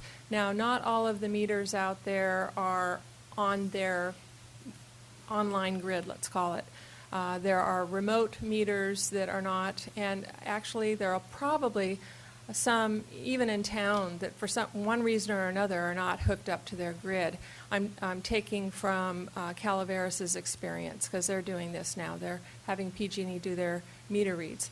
And so what we're suggesting is if we do choose to do this sometime in the future, that whatever number of meters are not hooked up to the electronic system where PG&E can push a button and get the readings automatically, we would ask our member agencies, or we might possibly ask our member agencies to read those meters. So that would be an option. We may choose to continue having our meter reader or a meter reader go out and read those. We don't know how many those are, and PG&E can't even tell us right now. And it takes some time to set this system up. It's not automatic. So it's a consideration for some time in the future. Wanted to make sure that was included. And that is the conclusion of the changes that are made in the rules and regulations. I'm open to any further questions or comments. Just a question maybe for... Go ahead, John. Go ahead. It looks like we're in agreement with everything except for the charging station. Can we approve everything here by motion and hold the item 7 charging session until later date? Your board can certainly do that, and I would just recommend that then the rules be rewritten to reflect the charging station be removed, and then we will look at the legal issues and come back later time. Okay. Is that helpful? Sounds good. Yeah, then did you make a motion to that? Go ahead. Okay. I'll move that we approve the changed rules with the exception of Section 7, charging stations utilizing TPPA energy, and we'll add that in at a later date. Second. Okay, got a motion and a second. Is there any public comment on this? Mr. Chair, if I could, I just want to publicly thank Kathleen. She has dug into this thing deep. She has. It's complicated, and the funny thing is she actually likes it. But she's done an excellent job. She's taken this to another level, and it's a level it needs to go to. So I just want to publicly thank her for her efforts. Thank you. Yeah, wonderful job. Agreed. All right. And I guess there's no public comment, so I'll call for a question. All in favor? Aye. Motion carries 4-0. Thank you. Break time. Okay, at this time, we're going to take a 10-minute break. Oh, yeah, let's adjourn as the Tuolumne Public Power Agency, reconvene as Board of Supervisors, and take a break.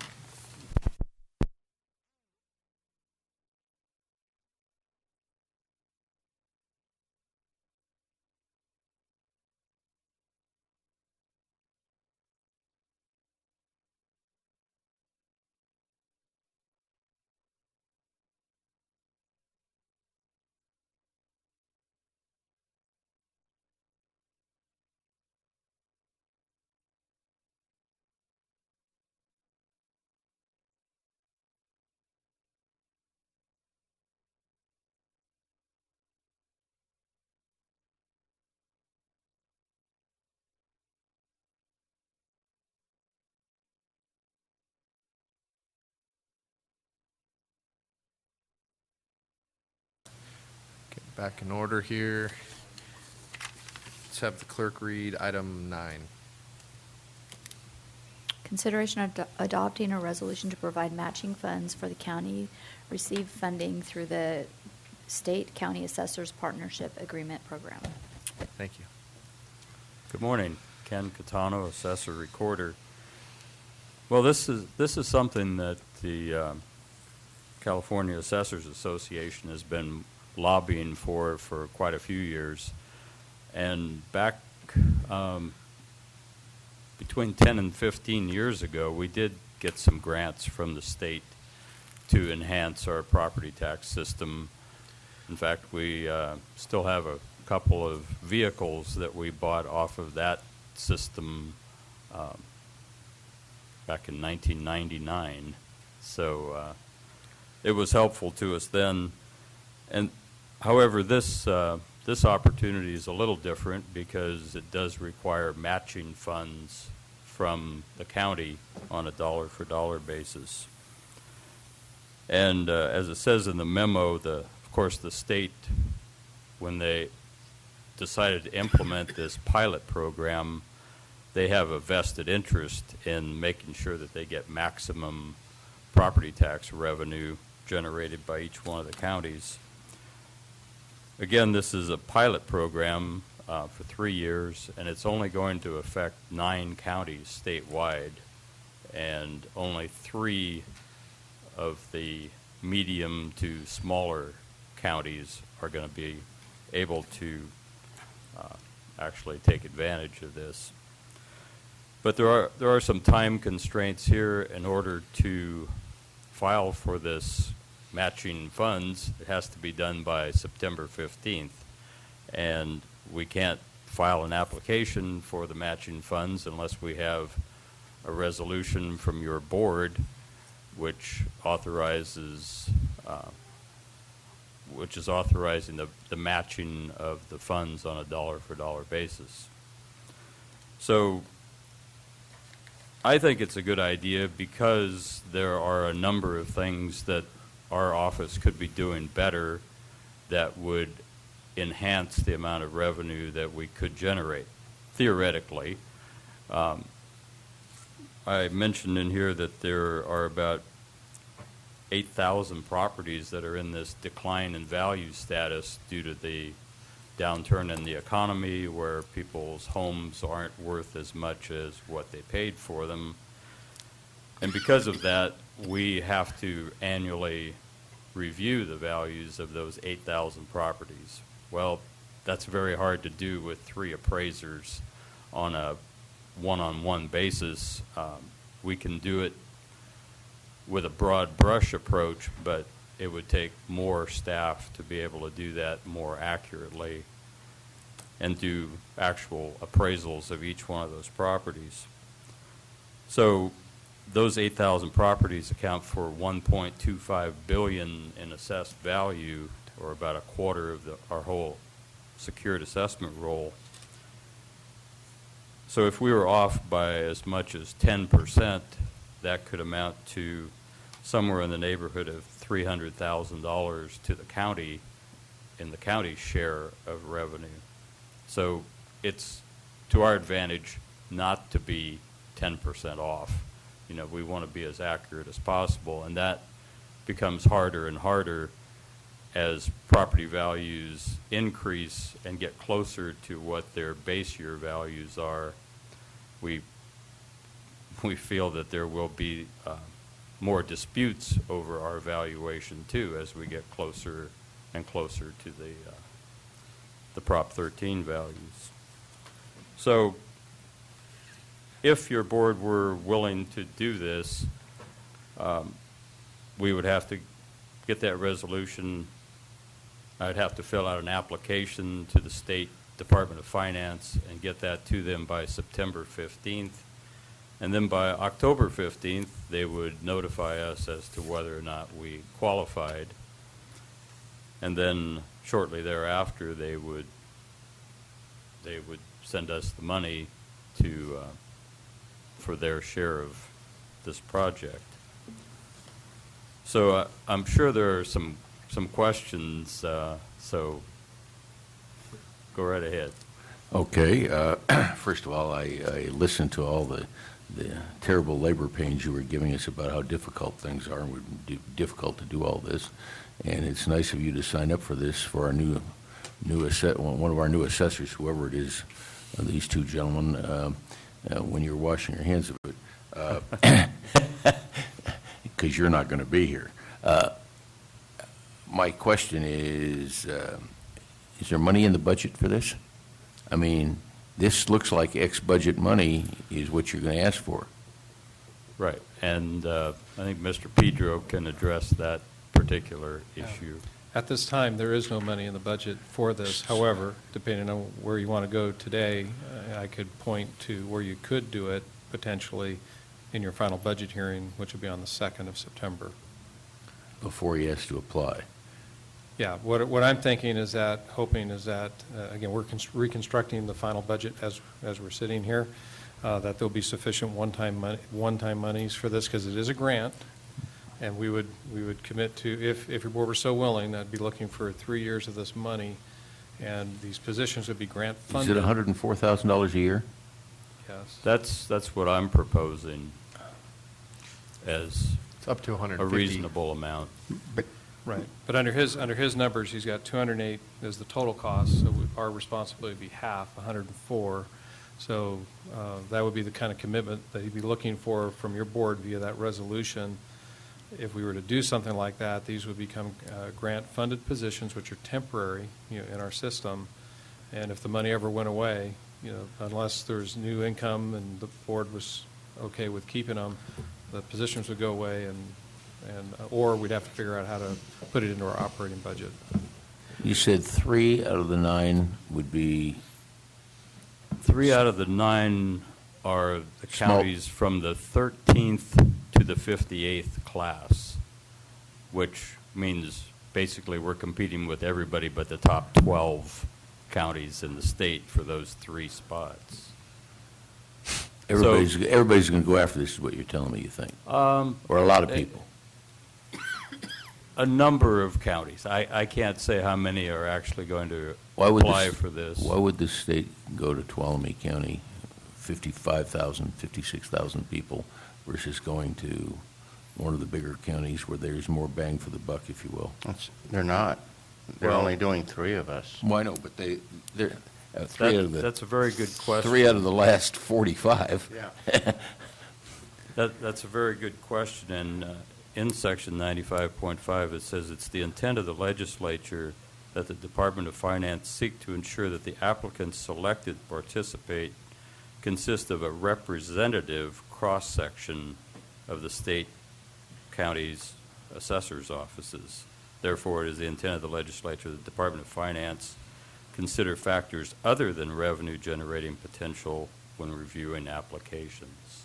Whatever that means. Well, to me, it sounds like of those from 13 down to 58, they would like to have a representative, not just all of the biggest of those that would generate the most revenue, but to see how this, it's a pilot program because they want to see how this would work for all counties in the state, because potentially after 3 years, they could open this up to where all counties would be eligible if they submit an application, not just the 9 in the pilot program.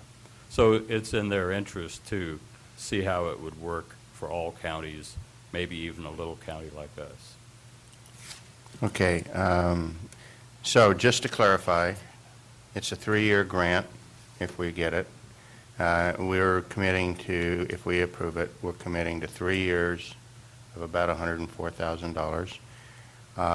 That could change. I understand,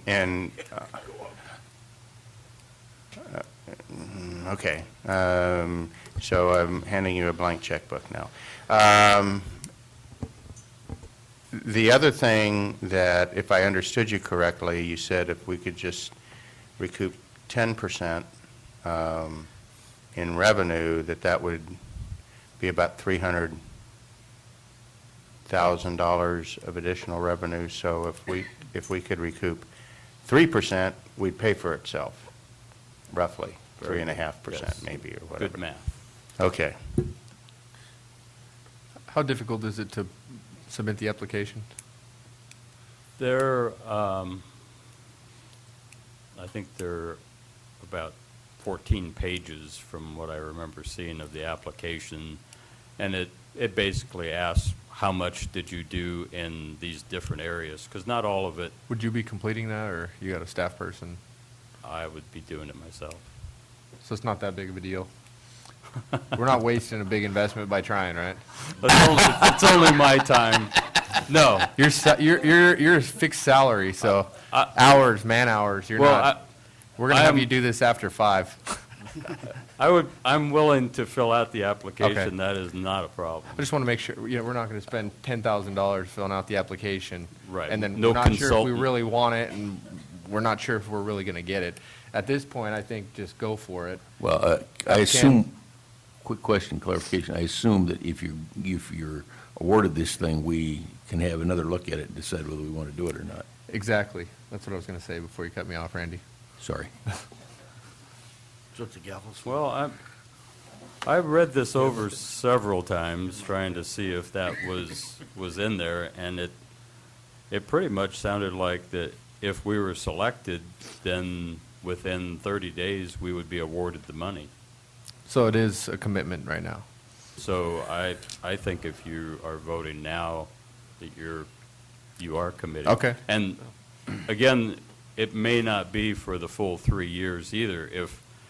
If the state, there's performance that is going to be measured on this, and if we don't perform, the state could say, okay, you did fine, but not well enough, and we're not going to give you the money next year. So what are those terms? Oh, they would just cut it off the next year? Right. Or they could say there's no money in the state budget to fund this pilot program beyond the first year. Mr. Chairman, I don't know what my options are with any money we got, okay? And I may be, by voting for this and committing $300,000 plus over the next 3 years, I may be giving up other opportunities where maybe we could spend the money better. I don't know. I'm a little concerned about that. Yeah, Mr. Chairman. I share the concern, that's all I'll say. May I add something else here? Can I cut John off, let me let him finish, Oh. and then I'll have you jump in, sorry. Yeah, we're looking at something that spend money, but if it does work out like it's supposed to, we're going to be making money. And that's where we need to spend money at, is where we're making more money. So I'm willing to spend $104,000 with the possibility of getting $300,000. To me, it seems a fairly decent gamble, because that's fairly conservative. We only need to get 3%, as Carl said, in order for it to pay for itself. So to me, it just doesn't make sense to argue about it. Yeah, I think I would agree. I'd be happy to spend $100,000 of my money to make 300. That looks like a pretty good return. No guarantees. True, no guarantees. When you can guarantee something with money, let me know. I want to. Yeah. Had a few. So if we apply for the grant, just one last clarification, from me anyway. You never know about Randy. If we apply for the grant, we're applying for the 208,000, okay? In other words, No. we would, pardon me? We're applying for 104 from the state. I understand, but we are applying, we're applying for 104 from the state and match that. That's not open-ended. In other words, they're not going to come back and go, no, we're going to give you 200,000, you got to match 200,000. So The maximum is 150. yeah, I get you. What I proposed was Okay. 104. So we're going to specify 104,000 from there. Thank you. I would just add, I think this is a good idea because I see the real estate market climbing, and it's kind of a rapid fluctuation. So by being able to use some of the state's grant money to respond to that market adjustment, and then, as Mr. Pedro stated, after the grant expires, so do those positions, so does the need for it, basically. If we didn't do this, we're still going to need to respond to that market demand, but we're going to be doing it purely based on either our own general fund or having, more of an impact to the level of service we'll be able to provide. So I don't see it as a bad thing. And the fact that, as Mr. Gray stated, there's the possibility for revenue to cover it, I think makes this somewhat easy to say is consistent with a lot of our budgetary policies of prioritizing revenue-generating positions. So I think I'll support it. Yeah, I think, I'm going to support it, but there's another plus that I think it's important for the public to understand, too, is I see this as also, if we get it, an opportunity to better inform us as the Board of Equalization when we have challenges going forward. So I'm kind of in support of that as well. So Exactly. Okay. When do we get the next chance at the budget? When do we see the budget? End of September, before or after? Can you ask that in the mic, Randy, so people can hear? I can repeat it. He's just asking when does the budget come back to the board? You have a budget hearing that's scheduled for September 2nd at 10 o'clock, and that's when we'll bring the whole thing back. That's when you make the decision. Yeah. We could always do what Amador did with their jail money and just reject it. Can I just add one thing that may help the board feel a little bit more comfortable? The Revenue and Taxation Code says that if the matching funds provided by the county are less than the amount determined for that year by the Department of Finance, they can immediately terminate the county's participation. So if the county in a future year decides it doesn't feel comfortable with it, so the matching funds are less, the department will then terminate It ends. the participation. Yeah, it's Right, stuck so I the think whole you time do if have you want. flexibility in future years if that's a concern. Right, We I get to think. vote again now, I- so it's okay. Yeah. That was my understanding too, that it is not a 3-year commitment that you're looking at, it's a 1-year commitment with like, Possibility to renew. options to do the next 2 years if you meet the performance standards. Okay. Let's go to public comment at this time. Is there anybody that would like to come on up?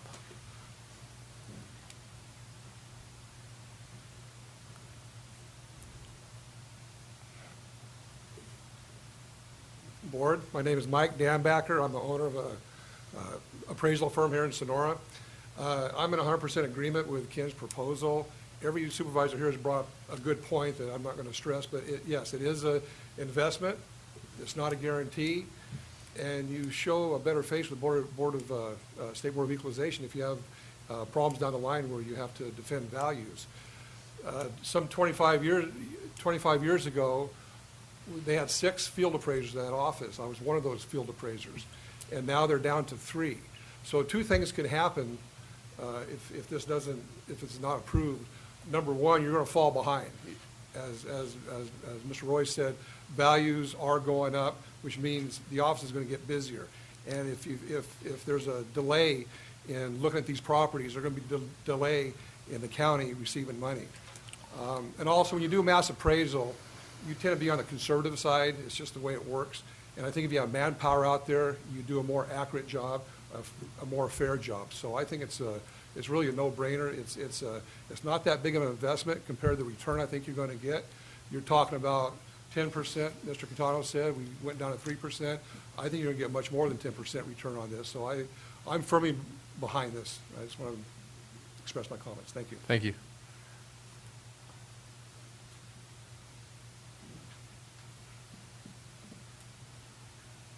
Good morning, Chairman and members of the board. My name is Kanan Whitman, a candidate for assessor recorder and also appraiser within the assessor's office. I also, too, would like to just say that I fully support Ken Catano's decision to apply for these state matched grant funds, and if selected, these funds would allow us to provide better customer service and to fairly and accurately administer the county property tax roll. Thank you. Thank you.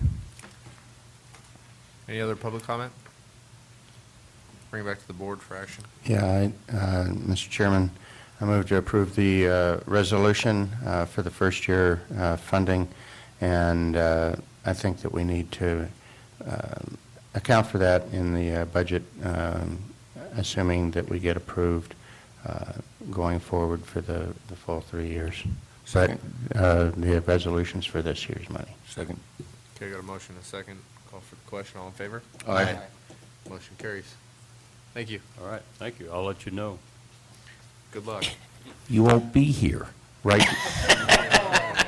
Right. Well. Okay. I'll be here when the grant is Awarded. Not expended. hopefully. Oh, okay, good. All right. Clerk, please read item 10. Consideration of approving an agreement with Federal Highway Administration, Federal Land Highway Division for the county's local match for the additional cost associated with the postponement of the construction of the Buchanan Road project. Good morning, Chairman, members of the board. Tanya Allen, Supervising Engineer of the Community Resources Agency. In May of 2014, your board requested to postpone the Buchanan project to allow logging operations to proceed within a couple of years after the rim fire. The request of the delay was supported by FHWA and presented to the California Program Decisions Committee, known as the PDC, for the Federal Lands Access Program, known as the FLAP, which allowed the project to be reprogrammed for the construction year 2018. The PDC placed conditions on the county requiring that the county pay for additional cost of construction due to the delay that includes contingencies. These conditions require that the county enter a contract with FHWA committing the additional funds that may be required. Staff did look into California toll credits and asked, but was unable to secure those toll credits for that additional funding cost. I just wanted to bring forward this contract is amount not to exceed $184,360 in the event if their bids do come in 2018 under or at $15 million, the county is not obligated to pay for those additional construction costs. All those costs were secured with toll credits at the $15 million range. So this would just be for costs that are incurred in addition to the $15 million. So it is recommended that your board enter an agreement with Federal Highways Administration, Federal Lands, or actually I should say Central Federal Lands Highway Division, for the county's local match of the additional costs associated with the postponement and the construction of the Buchanan project in the amount not to exceed $184,360, and identify that the county use regional surface transportation funds and the general fund as a source of financing the local match in the year 2017-18, and authorize the chair to sign the agreement. Just for everybody's benefit, Buchanan Road, they may not know where it is, but this is a direct result of rim fire that this whole delay is taking place. And the good news is it's being delayed, and we got Department of Transportation and the Department of Agriculture to finally talk to each other about this. So they delay it, and that way we can do recovery and salvage out there on the rim fire footprint. Unfortunately, the risk is that we have to pay this additional funds. My question, Mr. Pedro, is there any chance we can go after some of those emergency funds from one of the agencies to help pay for this? It's a direct result of a major emergency. We can ask. I don't know. Well, We it can doesn't ask. hurt. I'm just Right. leaving no stone unturned, if you will. But Buchanan Road will get serious, has already experienced serious damage with the massive amount of trucks, and it will continue to do that going out. So this is something we just really have to do. If we can't get the emergency money, we do feel that the RSTP funds would be available to cover this from TCTC. So I think we're in pretty good shape for a source of money. Okay. Other questions? Okay. Are you all finished? I am. Public comment? Bring it back for motion. Mr. Chairman, I move on staff recommendations. Motion second. Call for question. All in favor? Aye. Carries 4-0. Thanks, Tanya. Okay. Clerk, please read 11.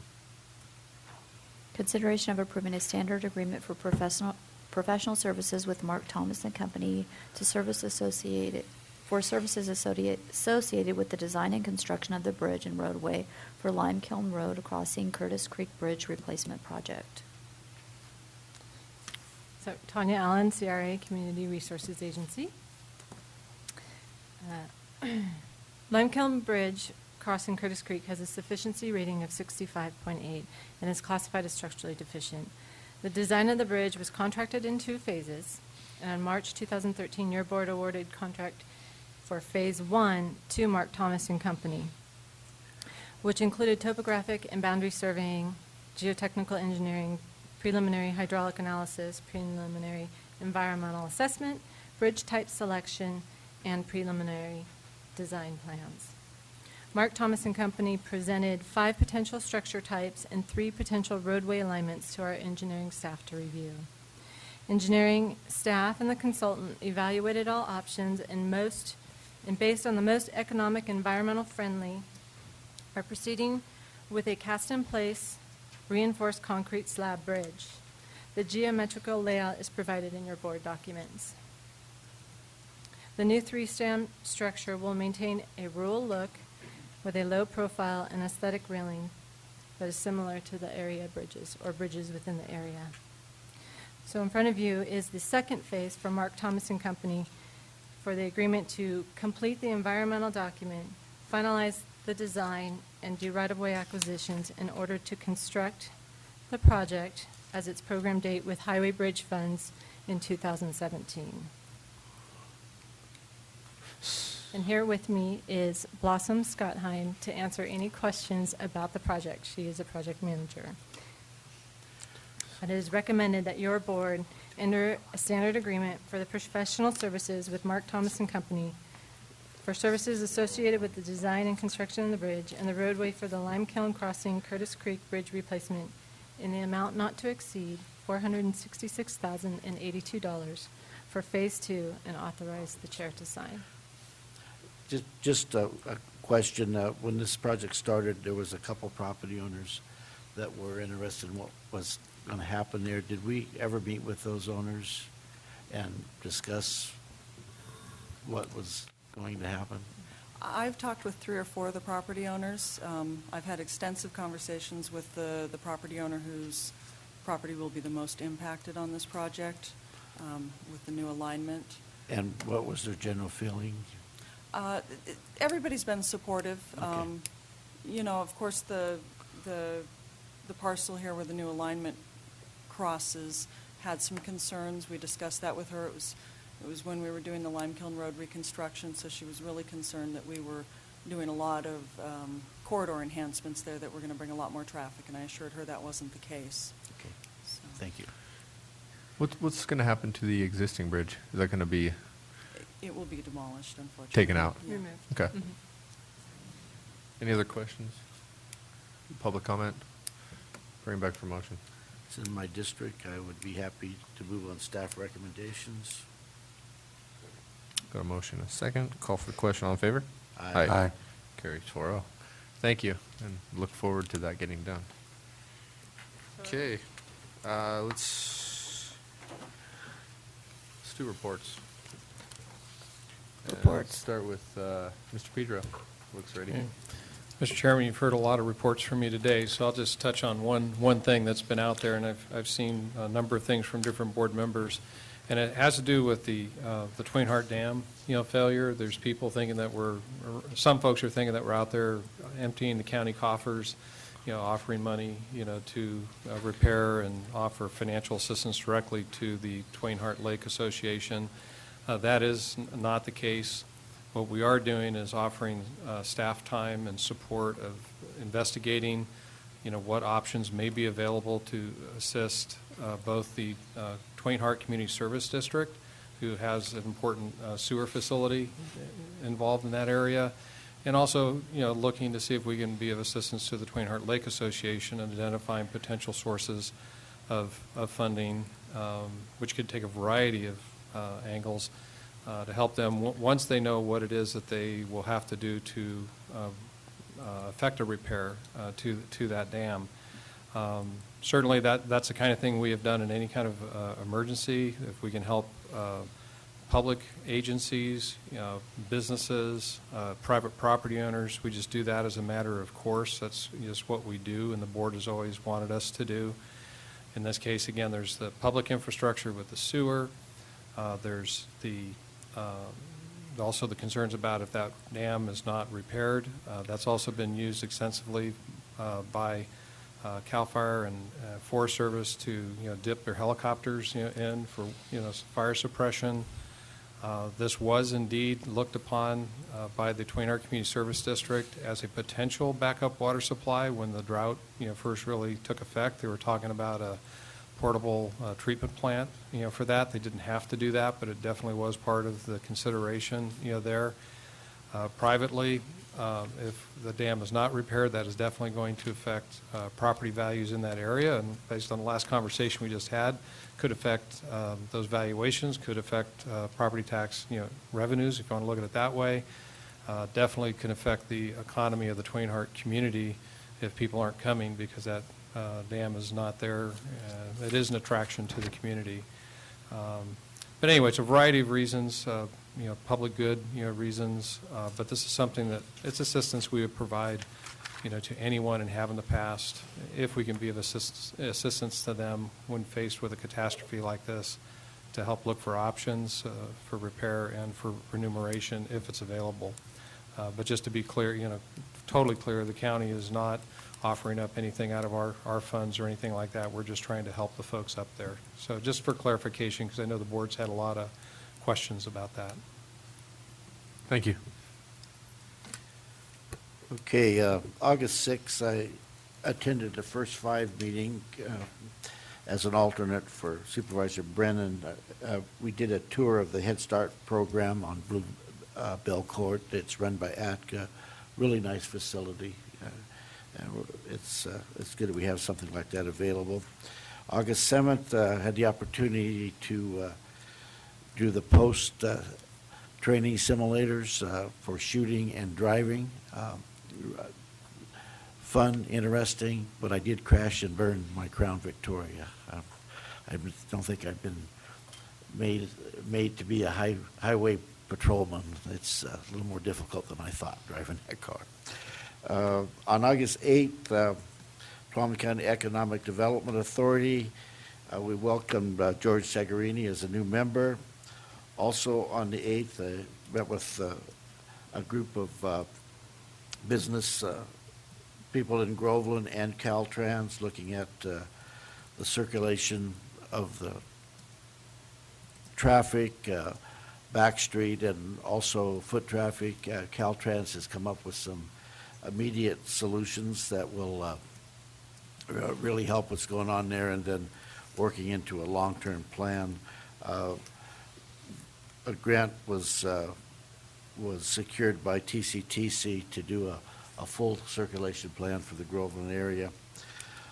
Also on the 11th, I had a meeting with John Sterling from the Groveland Community Service District. We really need to thank Tracy Riggs and Mr. Pedro for all their hard work that they've done working with the service district and help them find funds for their water treatment project. And I think this is similar to what we would probably do with Twain Harte. It takes an effort, and I think that's what we're here for as a government, to help organizations like that the best we can.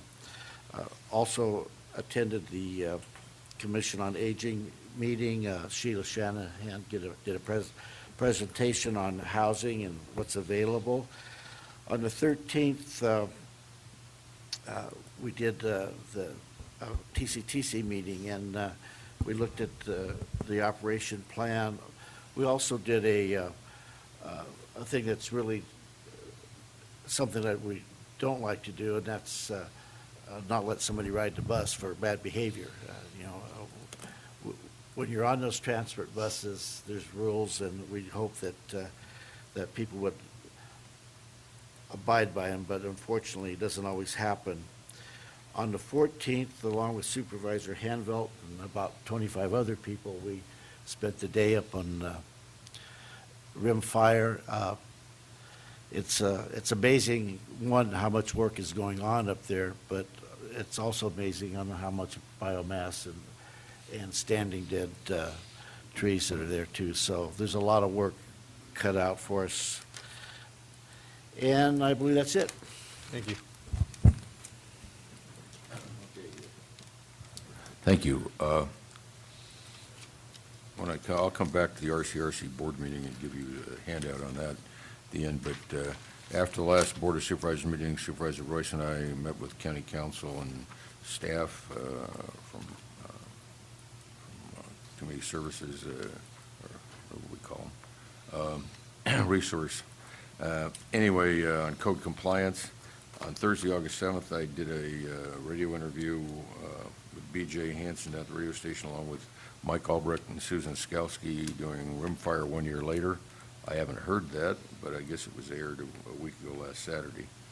On Friday, August 8th, I went to Amador for an ATCA finance meeting and then an ATCA board meeting. On Monday, the 11th, I was back in Jackson with Supervisor Rotifer, interviewing people from ATCA about what was going on up there.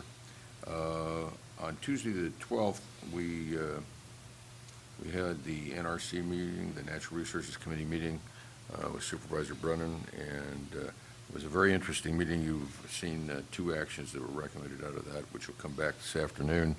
But we had Nathan Graveline from Fish and Wildlife there talking about the deer herds, the migratory deer herds, and the condition of those migratory deer herds. I made some comments about that earlier. But the big concern is whether that deer herd on Jawbone is long-term viable. It's really in a lot of trouble. I went to Sacramento for the RCRC board meeting on the 13th. I'm going to come back and talk about that. After that, I went to Lake Tahoe for the AQUA meeting. It was all about forest, and our normal AQUA representative, Supervisor Rutherford, couldn't attend, so I went. It was focused on forest and forest impacts on water. A lot of good presentations, however, they were dealing with much smaller issues than we were dealing with. They were dealing with the Santa Ana Basin in Southern California and the Tahoe Basin. And the Tahoe Basin is, I don't know, it's pretty small. It's only about 4,000 acres, which kind of surprised me. It's that small.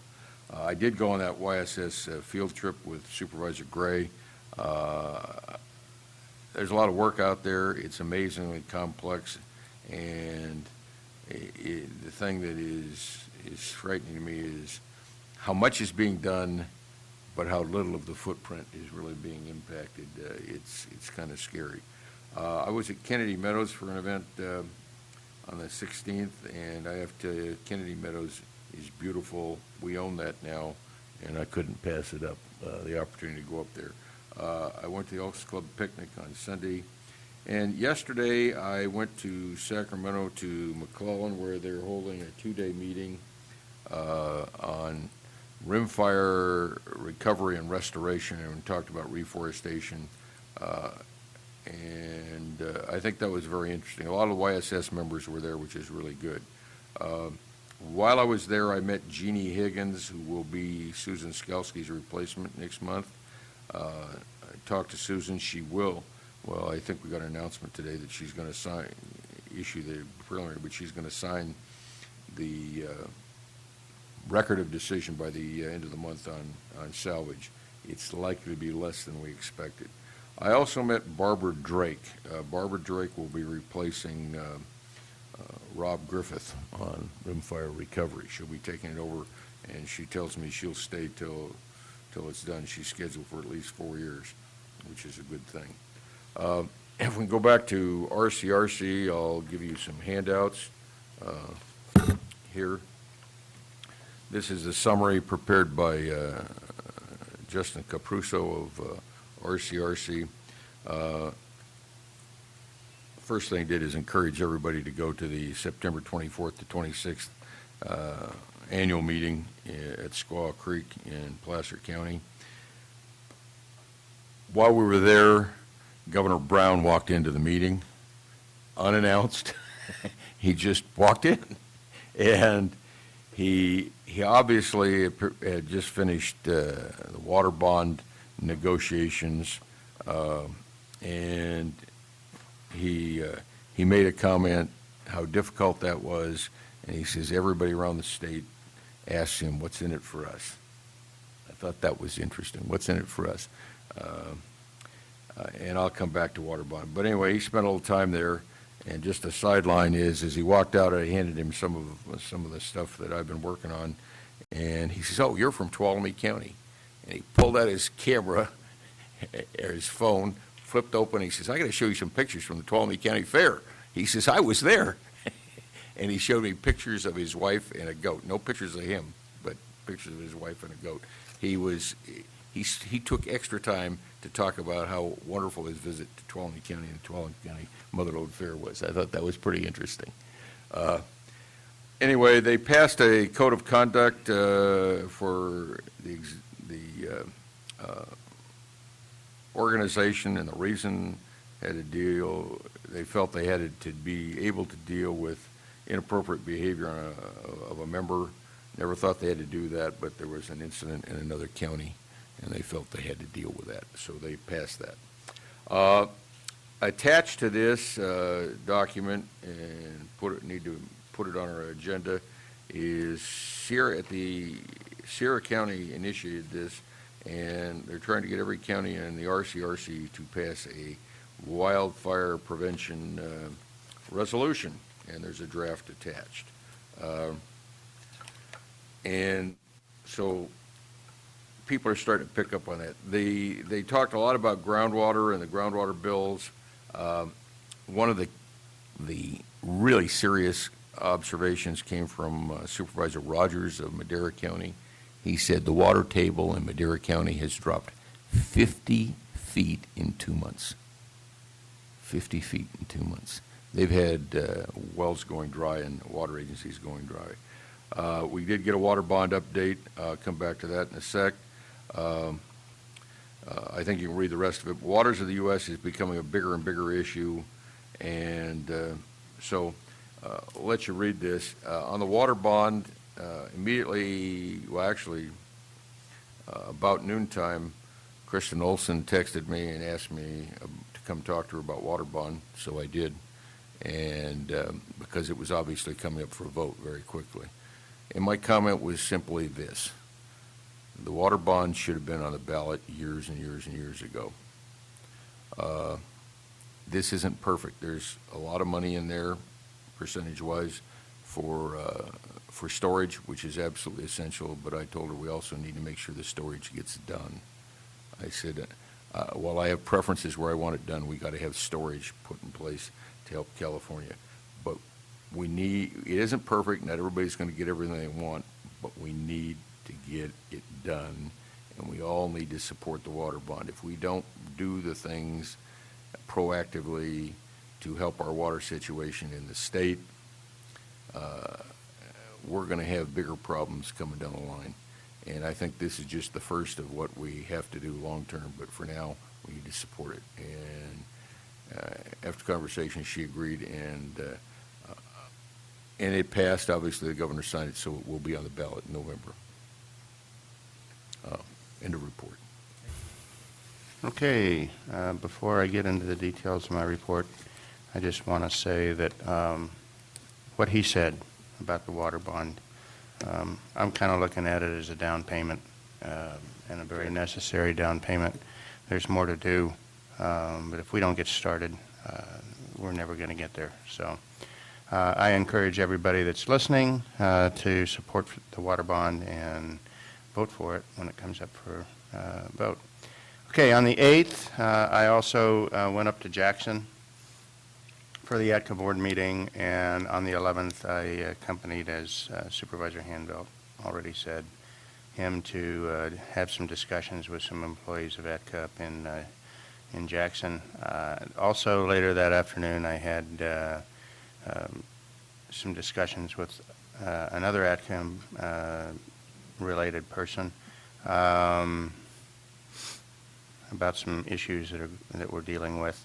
On the 12th, I participated in a NACO WIR conference call, and I will just say that they have not lost the bubble on waters of the U.S. Supervisor Hanveld already talked about how that's coming increasingly under fire. I think NACO WIR is leading the charge on that, and or at least they're one of the groups that's leading the charge on that, and we need to keep engaged with that. That may actually get turned around, unbelievably.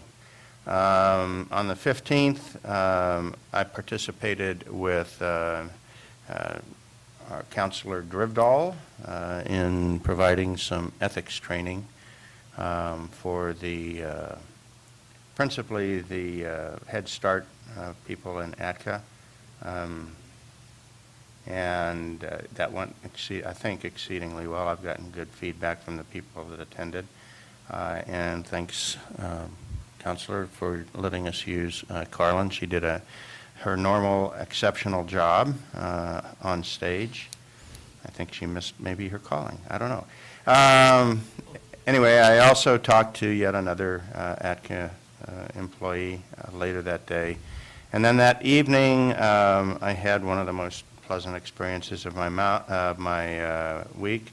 My wife and I attended Sierra Rep's Sound of Music performance at the Columbia Theater, and it was, I will tell you, exceptional.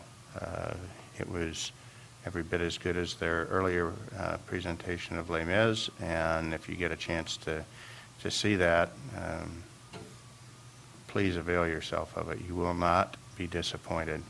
And then yesterday, I presented at the Chamber's GAC on the issues that we were going to be discussing today, and that's my report.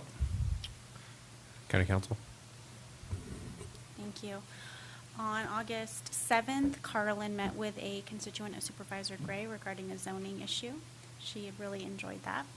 On August 13th, she attended a TCTC meeting, and on August 15th, she did ethics training, and I'm glad to hear she did a fabulous job. On August 7th, Chris and I met with a group of people regarding the TOT.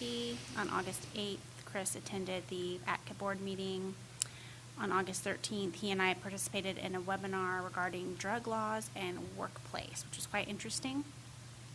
August 13th, I also participated in a vested rights webinar, and then on the 14th, I was part of a contested juvenile hearing. Thank you. Clerk. Nothing to report, thank you. Okay. So let's see, do we have time for some closed sessions? Mr. Chair, since You guys talked about enough. Mr. You used up all their time. Mr. Chair, we have time for item 13, for sure, and then just by way of reminder, we will be, probably want to read your 12:15 Yeah. when we go into close, because we will have cars and we'll take you over to the library for that event. Okay, so could the clerk please read 13? And actually, why don't you read our 12:15 too? Okay. Closed session conference with real property negotiators, price and terms, Craig Petro, Daniel Richardson.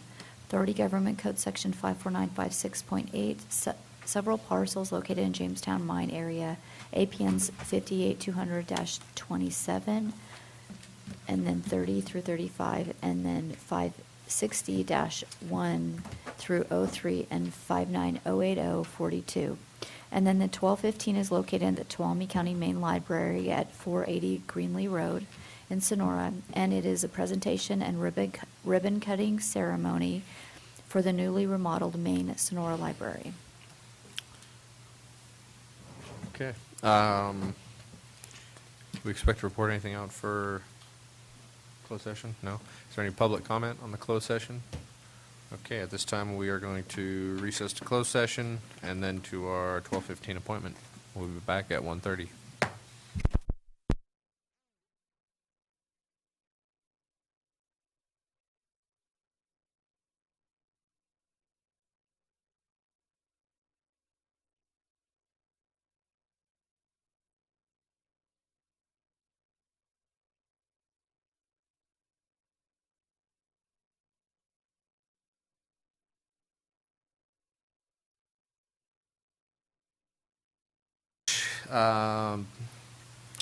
Could the clerk please read our number 130? No. No. Yes, please. This is a public hearing to consider Lyons Special Ordinance amending Section 170602 of the Tuolumne County Ordinance Code. Thank you. Afternoon, Bev. Good afternoon, Mr. Chairman, members of the board. I'm Bev Shane, Community Resources Director. Robert and Judith Lyon own 2 parcels encompassing over 130 acres that are located off of Phoenix Lake Road. They are asking your consideration today to rezone one of those 2 parcels comprised of 7.7 acres from A1, General Agricultural under the county's old zoning ordinance, 352, to RE5, Residential Estate. This rezoning is consistent with the project site's Rural Residential General Plan land use designation. The Lions are requesting this zone change because they would like to re-subdivide their two parcels, meaning they want to rearrange the configuration of those parcels. And they have submitted tentative parcel map T13-075 to do just that. Under the county ordinance code, the property must have the same zoning before a re-subdivision can be approved by the county surveyor. And so your approval today would allow them to achieve their desired reconfiguration of the parcels. The Tuolumne County Planning Commission considered this rezoning at a meeting on August 6th. At that time, they heard from the applicant's representative and heard no opposition to the project. The Planning Commission has recommended approval of the zone change by unanimous vote. Thank you. Board questions? I know that. I know. Nothing? Okay. So this is a public hearing, as the clerk is informing me. So at this time, we'll open that. Anybody that would like to speak in favor of the project may come forward.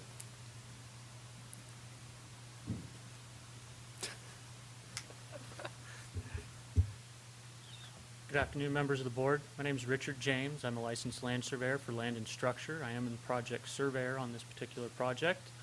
I'm just here to answer any questions you may have and speak in favor of this project. Anybody else like to speak in favor? Okay. We'll go to anybody who would like to speak against the project. Oh, I'm sorry. Is there anyone else that would like to speak in favor? Seeing none, is there anyone that would like to come forward and speak against the project or neutrally? Okay. This time, public hearing is closed. Bring it back to the board for a motion. Mr. Chairman, this is in District 2, so I will move that we, on staff recommendation, to approve zone change RZ 13-010 based upon findings A through D. Okay, I got a motion and a second. Call for the question. All in favor? Aye. Aye. Carries 5-0. Thank you. Okay. At this time, let's do our number 130. This is another public hearing to consider the selection of the Community Development Block Grant Supplemental Projects. And due to Government Code Section 87-100, I will be recusing myself, so Supervisor Gray will take over as chair. Okay, staff report. This is a public hearing.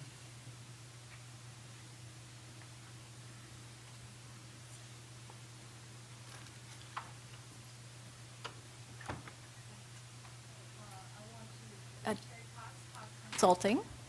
Did you hear all that? Okay. I want to preface my comments as usual by saying that we do have a sign-in sheet for everybody that is attending this public hearing, and written comments regarding the county's Community Development Block Grant Program can be addressed to the administrative office. So each time I come back to you all, I think, okay, CDBG has gotten as complicated as it's going to get. However, they seem to surprise me every single time. So what we're bringing to you today, I would say, is probably the most complicated so far. But I will do my best to explain it. As of July 1st, the state changed the rules about your program income reuse funds. Now, those funds are the repayments off your old housing loans and your small business loans that jurisdictions are allowed to maintain at the local level to reuse for other community development block grant eligible activities as long as they follow particular rules that the state has set forth. Now, the way that you have done this, in particular in the past, is that you've had a small business revolving loan fund since 1994. We've done 60 loans out of this fund over the years, and as of July 1st, all the revolving loan funds, whether they're for business or housing, were canceled statewide. Nobody has one now. Now, another rule that took effect July 1st was that all of your program income reuse funds, we'll just call them reuse funds, have to be spent before you can get at any grant money even for awarded grants. So if you have a bill on either of your open awarded grants now, you have to use the money that you've got in your reuse account rather than being able to request that from the state. So this is the baseline that we're working with. Now, you can imagine that this resulted in a lot of consternation on the part of all of the grantees out there. Not only does this upset the apple cart on everything, but even though the state knew this was happening as of February, they didn't tell the grantees until the middle of May, and then said, oh, okay, well, drop everything. As of July, all of the rules change, and in order to not lose your money, which is basically what would happen, then you're going to have to jump through all of these other hoops. So the grantees statewide are just scrambling to get these new procedures in place. Now, in order to be able to maintain your program income reuse funds, and you have about $1.5 million in your account at the moment, what you will need to do is to adopt what they call supplemental projects. Now, you have a number of approved operating programs that have been going on for a number of years. One of them is your Small Business Revolving Loan Fund. You also have 2 approved waivers, one for the food bank and one for homeless services. And you also had allocated an extra $100,000 to the Meals on Wheels program. Those 3 things happened last November. So all of those are ongoing, but because of the new rules, you have to basically reconstitute those things in order to be able to operate them from July 1st forward. So the process to be able to do that is a 2-step procedure on the part of the board. That is, today's public hearing is equivalent to the one that we normally have in July, where you talk about how CDBG funds can be used, and then you take suggestions from the public about possible projects. So that's what we will do today relative to these supplemental projects. Then 2 weeks from now, we will come back to the board with specific projects and amounts that then will be turned into a resolution that then goes to the state for their approval.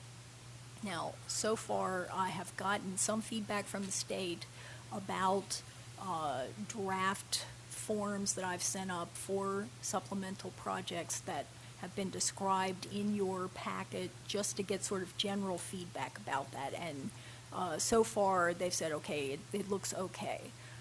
But the main thing that we are trying to accomplish with this process is to make sure that you don't wind up spending your $1.5 million on the Rush Creek project and then leave $1.5 million at the state, because you wouldn't have been able to access those. So I know it's really confusing, and I'm happy to answer any questions that you have about this. Any questions? Yeah, from the packet. Yeah. Okay. Looks like we've got two blocks of money we have to spend? Yeah, there's 2 open grants that have funds awarded. One is your ongoing 2012 grant that has about $75,000 left in it. And then the second is the Rush Creek grant, which is $3,060,000. And of course, none of that has been spent yet, because we're not going to get an executed contract until the supplemental process is complete. So all of that money is standing out there still. And all of it has to be, both blocks of money have to be spent before we can apply and get the next one. Is that right? Well, they have to be spent before we can get at the money that's already awarded.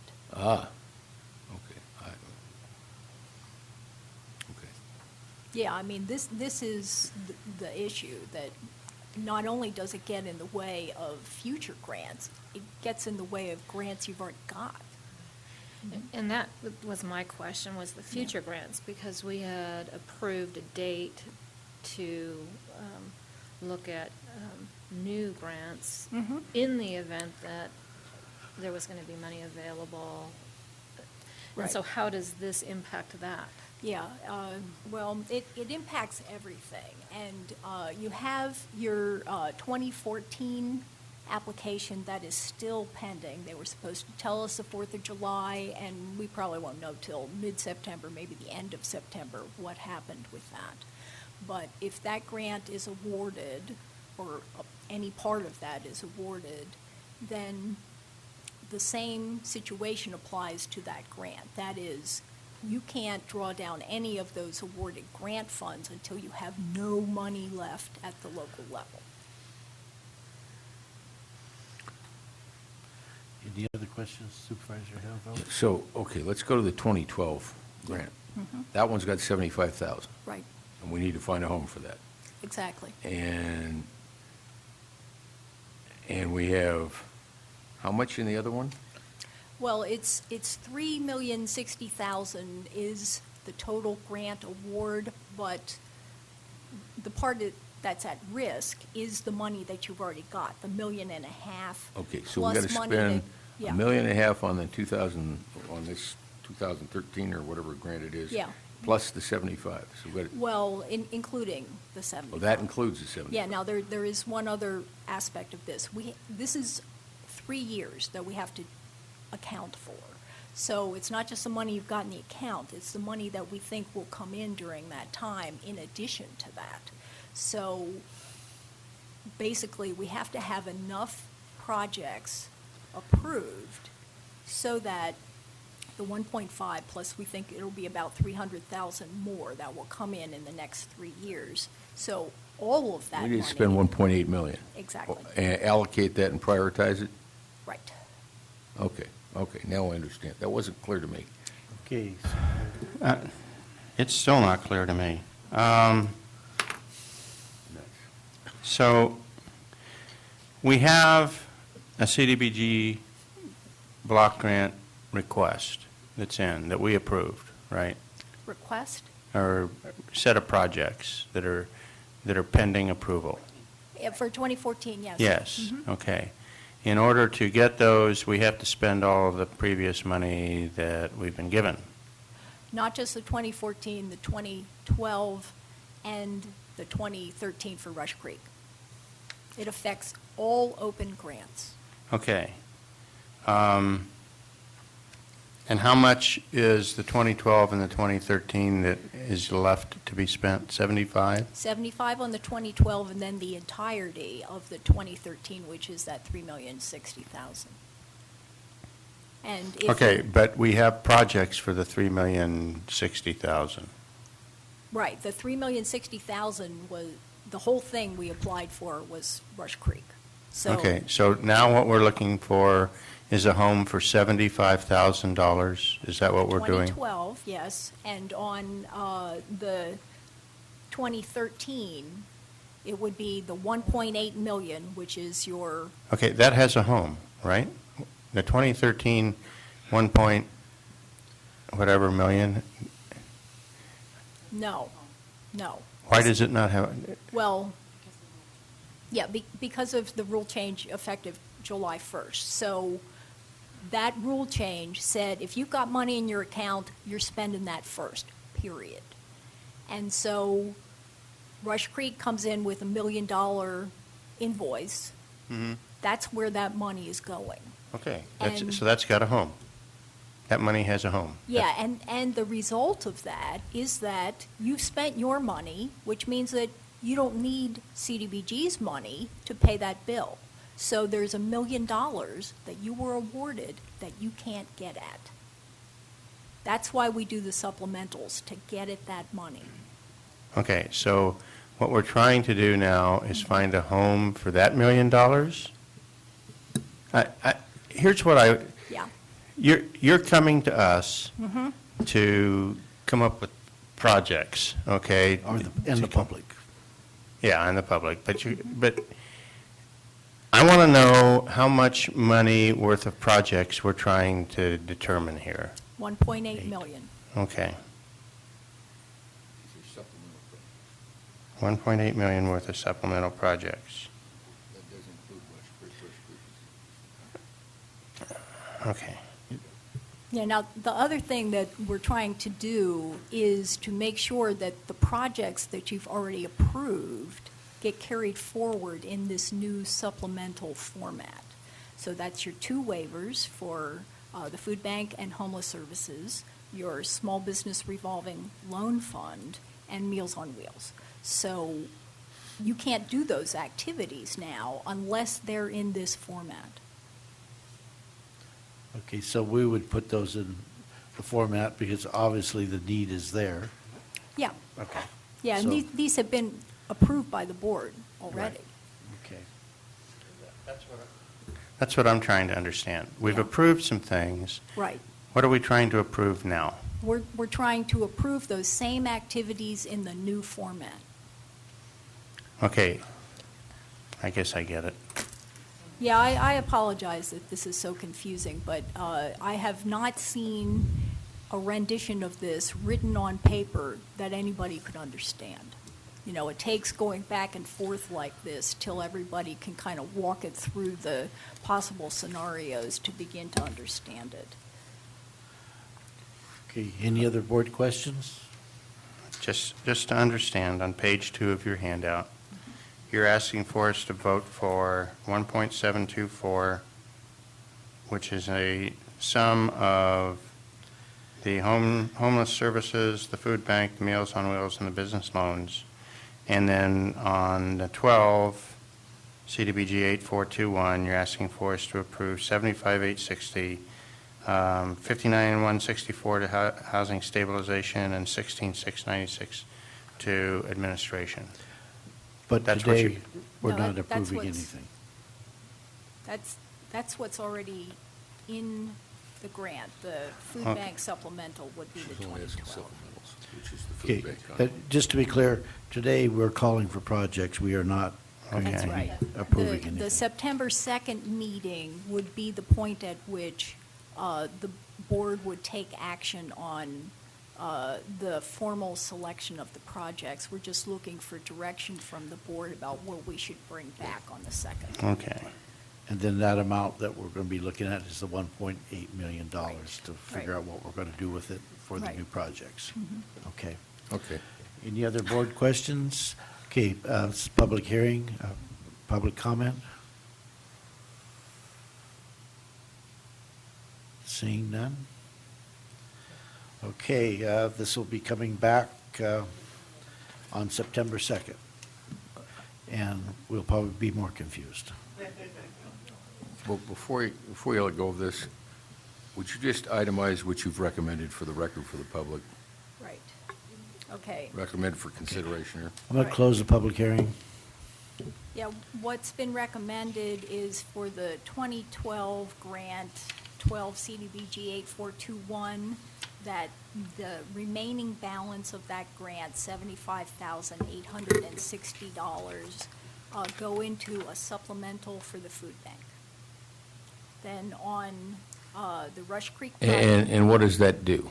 Okay, that allocates program income reuse funds in the amount of the balance of that grant to cover the remaining activities in 12 CDBG 8421, and then your reuse funds pay for, did I say that backwards? The grant funds, the activities get paid for by your reuse funds, and then your supplemental then picks up the grant funds instead. Okay, but the food bank and the Atka Food Bank uses that money for whatever their activities are. Yeah, for regular operations, yeah. Okay. And the 13? Yeah, for the 13, the supplementals that are recommended for that grant our homeless services. And what does that mean, homeless service? It's primarily the operation of the shelters, and then also rental assistance for people who meet the HUD definition of homelessness. That's a big windfall for them. Actually, they've already been allocated $400,000 by the board as part of your waiver. And Okay. so this would be an additional $100,000 above and beyond that. Okay, I see Beetle in the public there. You want to tell us what you do with this money? And you want to tell us about the demand for this? Thank you. My name is Beetle Barber, and I'm the Housing Resources Director at the Amador-Tuolumne Community Action Agency. And yes, your board has been very generous with us. The waiver funds or reuse funds in that format came up about a year and a half ago, and we were selected along with the ATCA Food Bank to receive, and the $400,000 was a real knockout for us, and it was at a time when we desperately needed it. Those of you who have been on the ATCA Board of Directors have heard me talk about the changes in the federal direction in dealing with homelessness. What they're asking us to do now is okay, it's a format called rapid rehousing, and it directs us to divert people from emergency shelter so that we can move them into housing as quickly as possible, into their own permanent rental housing. And these are the same folks that we've been dealing with for a number of years at the emergency shelter, and they need services to keep them stabilized in that housing. They are literally homeless. HUD's definition of homelessness is a page long, but basically in a place not intended for a human habitation, living in your car, under a bridge, those kinds of things. So we have to do the assessments, we have to do the intakes, and we have to find landlords who are willing to deal with these clients, who want these clients in their housing. A couple of times, board members have contacted me about someone who called them or someone who came across in their lives who was literally homeless, and we've been able to do really good work with that. So this $100,000 will go to the same purpose. Have you experienced an increase in need or demand based on the unilateral action of the city to push the homeless problem onto the county? Now, that's a loaded question. No, I just asked if you experienced increased demand recently because of their action. I don't think so, because most of the people who were, they're mostly singles who are out in the city. The person who started the fire, for example, there's a good example. Our homeless shelter is run on rules based on the safety of the children who stay there, and the single males who, by the way, a lot of times come to our county during the summer from the Valley and the Bay Area. We get a huge in-migration, and I've talked to the sheriff about that, and we've agreed. That's what happens. You see the violence increase, you see the thefts increase, you see the impact on our community, you see the impact on Sonora increase. Wait till we start getting winter weather again, and you'll see it decrease. But no, they don't come to our shelter because our rules are too strict. And they'll tell you that in our homeless surveys. They always say that. You know, you need to get rid of those rules. Well, the rules are there for the safety of the children. What we have seen an increase in over the past year is families with children, homeless families with children. That's what we see at our shelter, and that's what we use this money. Those are the households that we try to divert or get into housing as quickly as possible. Thank you. Okay, any other board questions? Just one. I remember from our previous discussions on CDBG block grants this last year that some were more competitive than others. Is that something we ought to be thinking about between now and the 2nd of September on this list that you provided us of possible supplemental projects? Well, of course, the supplementals are not competitive, so it's... Okay, thank you. Okay. Okay, we've closed the public hearing. We'll be bringing this back on September 2nd. Thank you. Thank you. We'll bring our chairman back.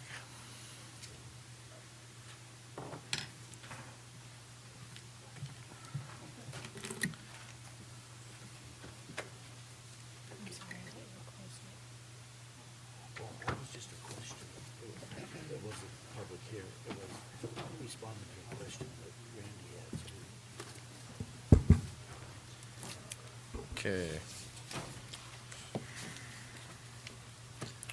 Clerk, please read our third 130.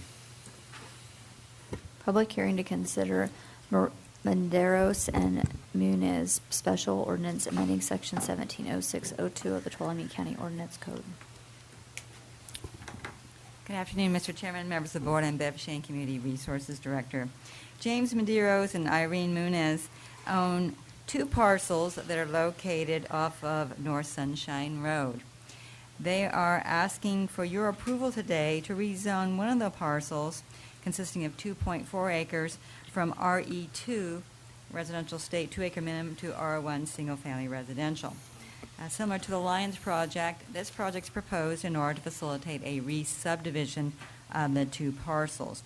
There are currently 3 homes located on one of Mr. Medeiros' properties, and what he would like to do is adjust the boundary line between his 2 properties so that there will be 1 home on one parcel and 2 homes on the other parcel. The rezoning is needed for him to pursue tentative parcel map T14-019, which has been submitted to the county surveyor for the re-subdivision. During the processing of this project, we received letters from several of Mr. Medeiros' neighbors. They were concerned about the appearance of the property and the potential of people living in more than the 3 homes. There are some other outbuildings on the property, and we had received complaints that people were living in those other units. Prior to the Tuolumne County Planning Commission meeting on August 6th, Doug Oliver, our chief building official, and the project planner Renee Henry did conduct a site inspection. They confirmed that if there had been people living in those sheds, they no longer were there at the time of the site inspection. We do have some code compliance issues that are still pending concerning building permits. Because currently there is a zoning violation by having 3 homes on the property, this rezoning and the subsequent re-subdivision of the property will then bring the number of homes into compliance with the zoning ordinance, then allowing us as staff of the county to issue the necessary building permits to correct the building violations, which were building without building permits.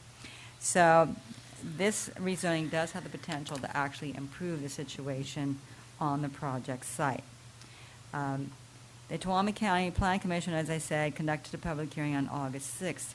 At that time, the commission heard from Mr. Medeiros, and they also heard from some neighboring property owners. The owners again raised the issues about the appearance of the property. They presented photographs to the commission, which were attached to the minutes of the meeting given to your board. And they recommended that your board do approve the zone change, but they also recommended that you not rezone the property until it has been improved. Staff did go do a site inspection yesterday, and we've taken some photos. I brought one set, so if you could just pass those down. That there has been significant improvements in removing debris from the site. Mike Laird from our office did go out yesterday. He talked with some people who were still working yesterday, and they had plans to do some further cleanup yesterday. And I know Mr. Medeiros is in the audience, and he will address your board, and he also will tell you the status of, again, cleaning up that particular site. With that, Mr. Chairman, I'll be happy to answer your questions. Questions?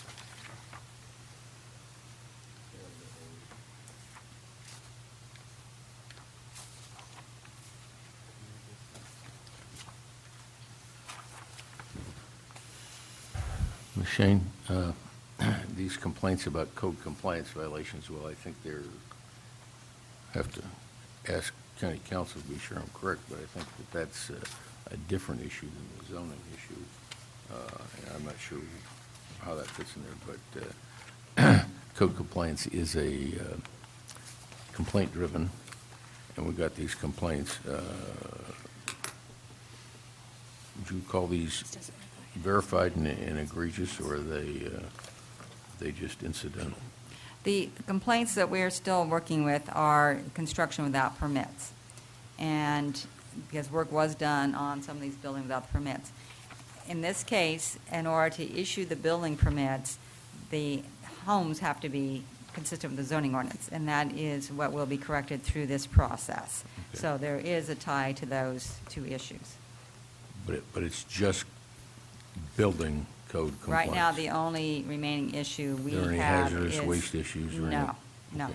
Mr. Oliver, again, looked around the site and did not, though there is a lot of materials on the site, he did not see anything that Okay. he felt was hazardous. On the condition that the planning commission put on this, is that something that we can do? Can we condition? No. No, you really can't put conditions on zoning changes. That's what I thought. The Plan Commission's recommendation was basically for your board to continue consideration of this if improvements had not been made. So that's the only way you would really implement their recommendation. Okay, so there has been considerable improvements Yes. on the property? Yes. Okay. And going forward, it would be, the neighbors would have to bring code compliance if this slipped back into a condition that was... Yes, I believe that they are watchdogging this property, and I think that we will hear from them if it starts to return to its past condition. Okay. Other questions? All right. At this time, I'll open the public hearing. Thank you, Ms. Shane. Anybody who'd like to speak for the project may come forward. My name is James Medeiros. I thank you for your time today. I have to apologize for the condition the property was in, as we weren't aware of it. And once it was brought to my attention, in the last 10 days or so, we've moved like 5 cars. I've evicted people. And, you know, I've already hired contractors to repaint them. And with this rezoning, I intend to get it in a resale condition. And I've worked with the county on many other projects. I own gold mine storage, and I've done like 3 different phases. And so I've always complied with the county. And I do have to apologize for my bit of negligence as I live in the Bay Area. I've presently hired a land management company, and my general manager is here now, and he's viewing the property once a week. Like I say, the one people, I would have taken away every one of their cars, but the ones that were registered, legally I could not take them away. And we've also given them, we've evicted 2 people, and we got a new tenant in one of the places, and the other person's got a 60-day notice. And the problem is that they stashed all this stuff behind the buildings. So we would drive by and, oh, everything looks good, you know. And to my ignorance, it wasn't. And we've already paid contractors to repaint all 3 houses. And upon approval of the board, we'll be able to move forward with all of the issues that the Planning Commission wants us to do as far as remodeling the houses and everything else. And once again, I have to say that, you know, I always comply with the county. I've been through planning commissions and board a number of times. And I have to say, we haven't quite enough time to completely do what we want to do, but, you know, we have significantly addressed the garbage and the junky cars. And our next issues are the sheds and the buildings that we presently cannot tear down until this process goes forward. All right. So nobody is living there. It's checked once a week, and just to make sure. And the people that were suspected of having people living in the sheds have been evicted and have since moved out over 60 days ago. So I appreciate your time, and I'm sorry for the inconvenience to have to drag everybody through this. Thank you. All right. Questions? No. Anybody else like to speak for the project? Yes, Matt Smith, General Manager for Gold Mine Storage. I manage Jim's properties up here. Been doing it with the rentals the last 6 months. We started cleaning up as the tenants moved out. We would be able to go in and start addressing a lot of issues with these 3 properties. They were in pretty bad shape.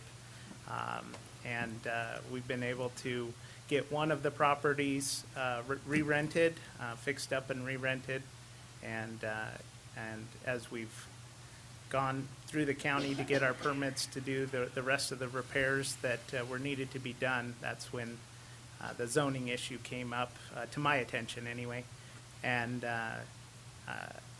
once we're able to get this taken care of, we'll be able to do the rest of the repairs. The tenants that we have in there are complying. We did bring them notice that if they were out of compliance, that went against their lease agreement, and that they would need to find other residents. And so they've been very compliant with anything that we've needed them to do as far as cleaning up the property and taking better care of where they're living. Thank you. Anybody else like to speak for the project? Okay, we'll go to anybody that would like to speak against the project or neutrally. Seeing none, public hearing's closed. Bring it back to the board for action. Mr. Chairman, this also is in District 2. Well, I think it's inappropriate to condition things when the lawyer says we can't, but I am concerned about code compliance issues. I take Mr. Medeiros at his word, so I will move approval of the zone change RZ 14-010 based upon findings A through D. Second. Second. Okay, got a motion from Hanveld, second from Rutherford. Call for the question, all in favor? Aye. Carries 5-0. Thank you. Okay. So that concludes that for the board. We'll recess as the Board of Supervisors, reconvene as Board of Equalization. Could the clerk please read, I guess it would be 4A? Yeah. This is consideration of approving minutes of April 1st, 2014. Okay. I move to approve the minutes of April 4th, 2014. Second. April 1st. Okay, I got a motion from Rutherford, second from Gray. Any public comment? Call for the question, all in favor? Aye. Carries 5-0. Could the clerk please read B? Consideration of approving an agreement to extend time for the hearing of an application to change assessment number 13 for Direct TV LLC for fiscal year 12-13. Okay. Mr. Chairman, members of the board, Ken Catano, Assessor Recorder. Just to give you some background here, the Revenue and Taxation Code requires that a county appeals board makes a determination on an application for changed assessment within 2 years of the timely filing of an application. And if it isn't done within 2 years, then the taxpayer's opinion of value is what would be placed on the assessment roll. So we are always under the gun to get those applications heard within a 2-year period. DirecTV poses a special problem for us because although we've been working together with their agent, we don't know that we're going to be able to reach a conclusion before that 2-year limit. This is a statewide issue, DirecTV having business all throughout California, if not other states too. But in California, they have argued that the life of the equipment that they have is shorter than what assessors have an opinion as to the life of that equipment. So at this time, Santa Clara, Placer, and Sacramento counties are working with DirecTV to reach a conclusion as to what would be a fair life study for that equipment. And they are hoping to have that done in early 2015. So what we're asking here is that you approve a 2-year waiver, a waiver of the 2-year statute of limitations so that we'll have time to get the results of that life study and then be able to make a reasonable assessment on their DirecTV property. Question. If we approve this waiver and 2 years down the line, is this going to be retroactive from the time that we place the waiver on it? Yes, the years under appeal are subject to review no matter how far back we go. All right, thank you. But we're hoping it's not going to be that long. The questions? Maybe I didn't understand, but if we don't approve the waiver, what's the consequence? Well, they filed their assessment appeal in October of 2012, so if we have not resolved this by October of 2014, then their opinion of the assessed value would be what we would be bound to change it to. Okay. And in that case, the difference between our value and their value is over $500,000. Okay. Any other questions? Any public comment? Bring it back to the board. What's your will? Mr. Chairman, I move that we approve the agreement to extend time for hearing as presented. I'll second. Motion second. Call for the question. All in favor? Aye. 5-0. Thank you. Clerk, please read 4C. Consideration of approving a stipulation for reduced assessment for application number 18, 2013-14 to $31,000, and application number 19, 2012 through 13 to $4,170,500 for Standard Center LLC. Staff report. All right. Well, we, actually, there were 5 separate parcels involved in their application for reduced assessment. On 3 of those, they've withdrawn their assessment after we reviewed the value, and they agreed that the values that we did have on there were fair. However, we did feel that there was room for a reduction on that first parcel on application number 18. It's an odd-shaped triangular parcel that has not a lot of usability to it, so we were willing to make a reduction from 104,000 down to 31. The second application, number 19, is the Tractor Supply store and property. And on that one, we were able to review the assessment by using some comparable sales of other Tractor Supply parcels throughout the state. And based on comparable sales, we felt pretty secure at that reduction to $4,170,500. So our recommendation is that you accept the stipulations as presented. Questions? Public comment?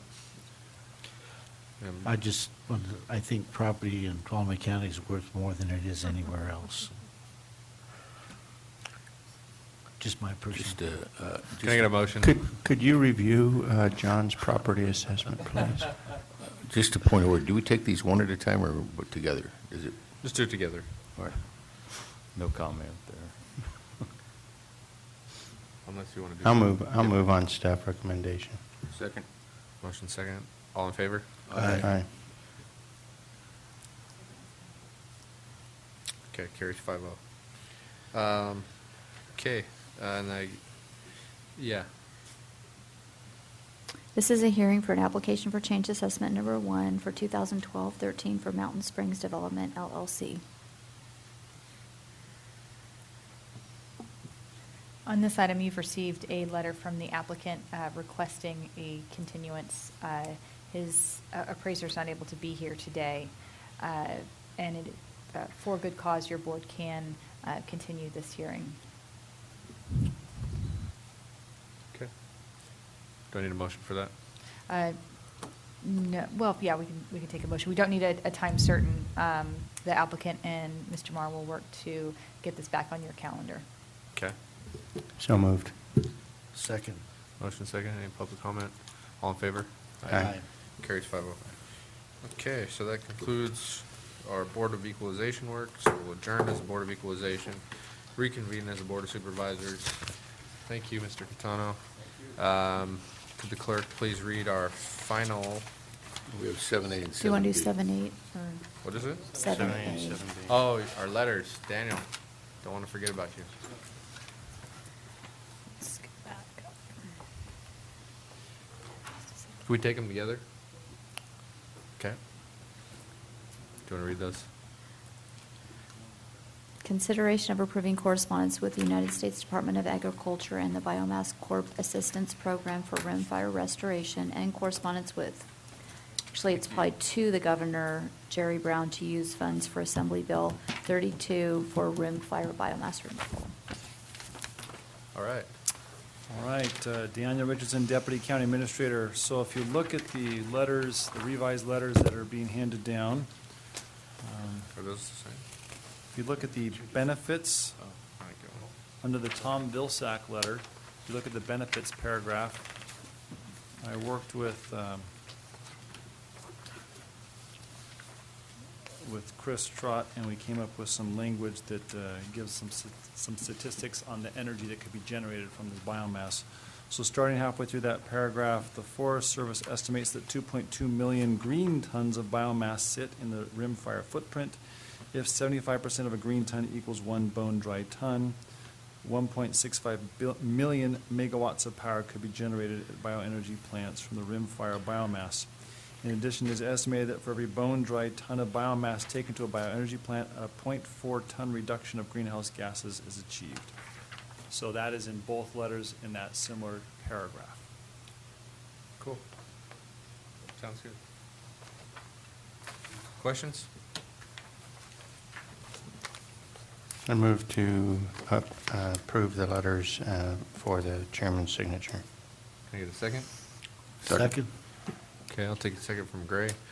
Public comment, bring it back to board. All in favor? Aye. 5-0. Thank you. Okay, now we'll have our closed session. 14.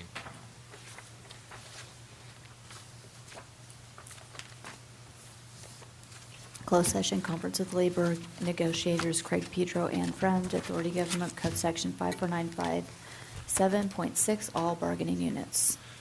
Okay, anything expected to report out? No? Okay. So we will recess to closed session.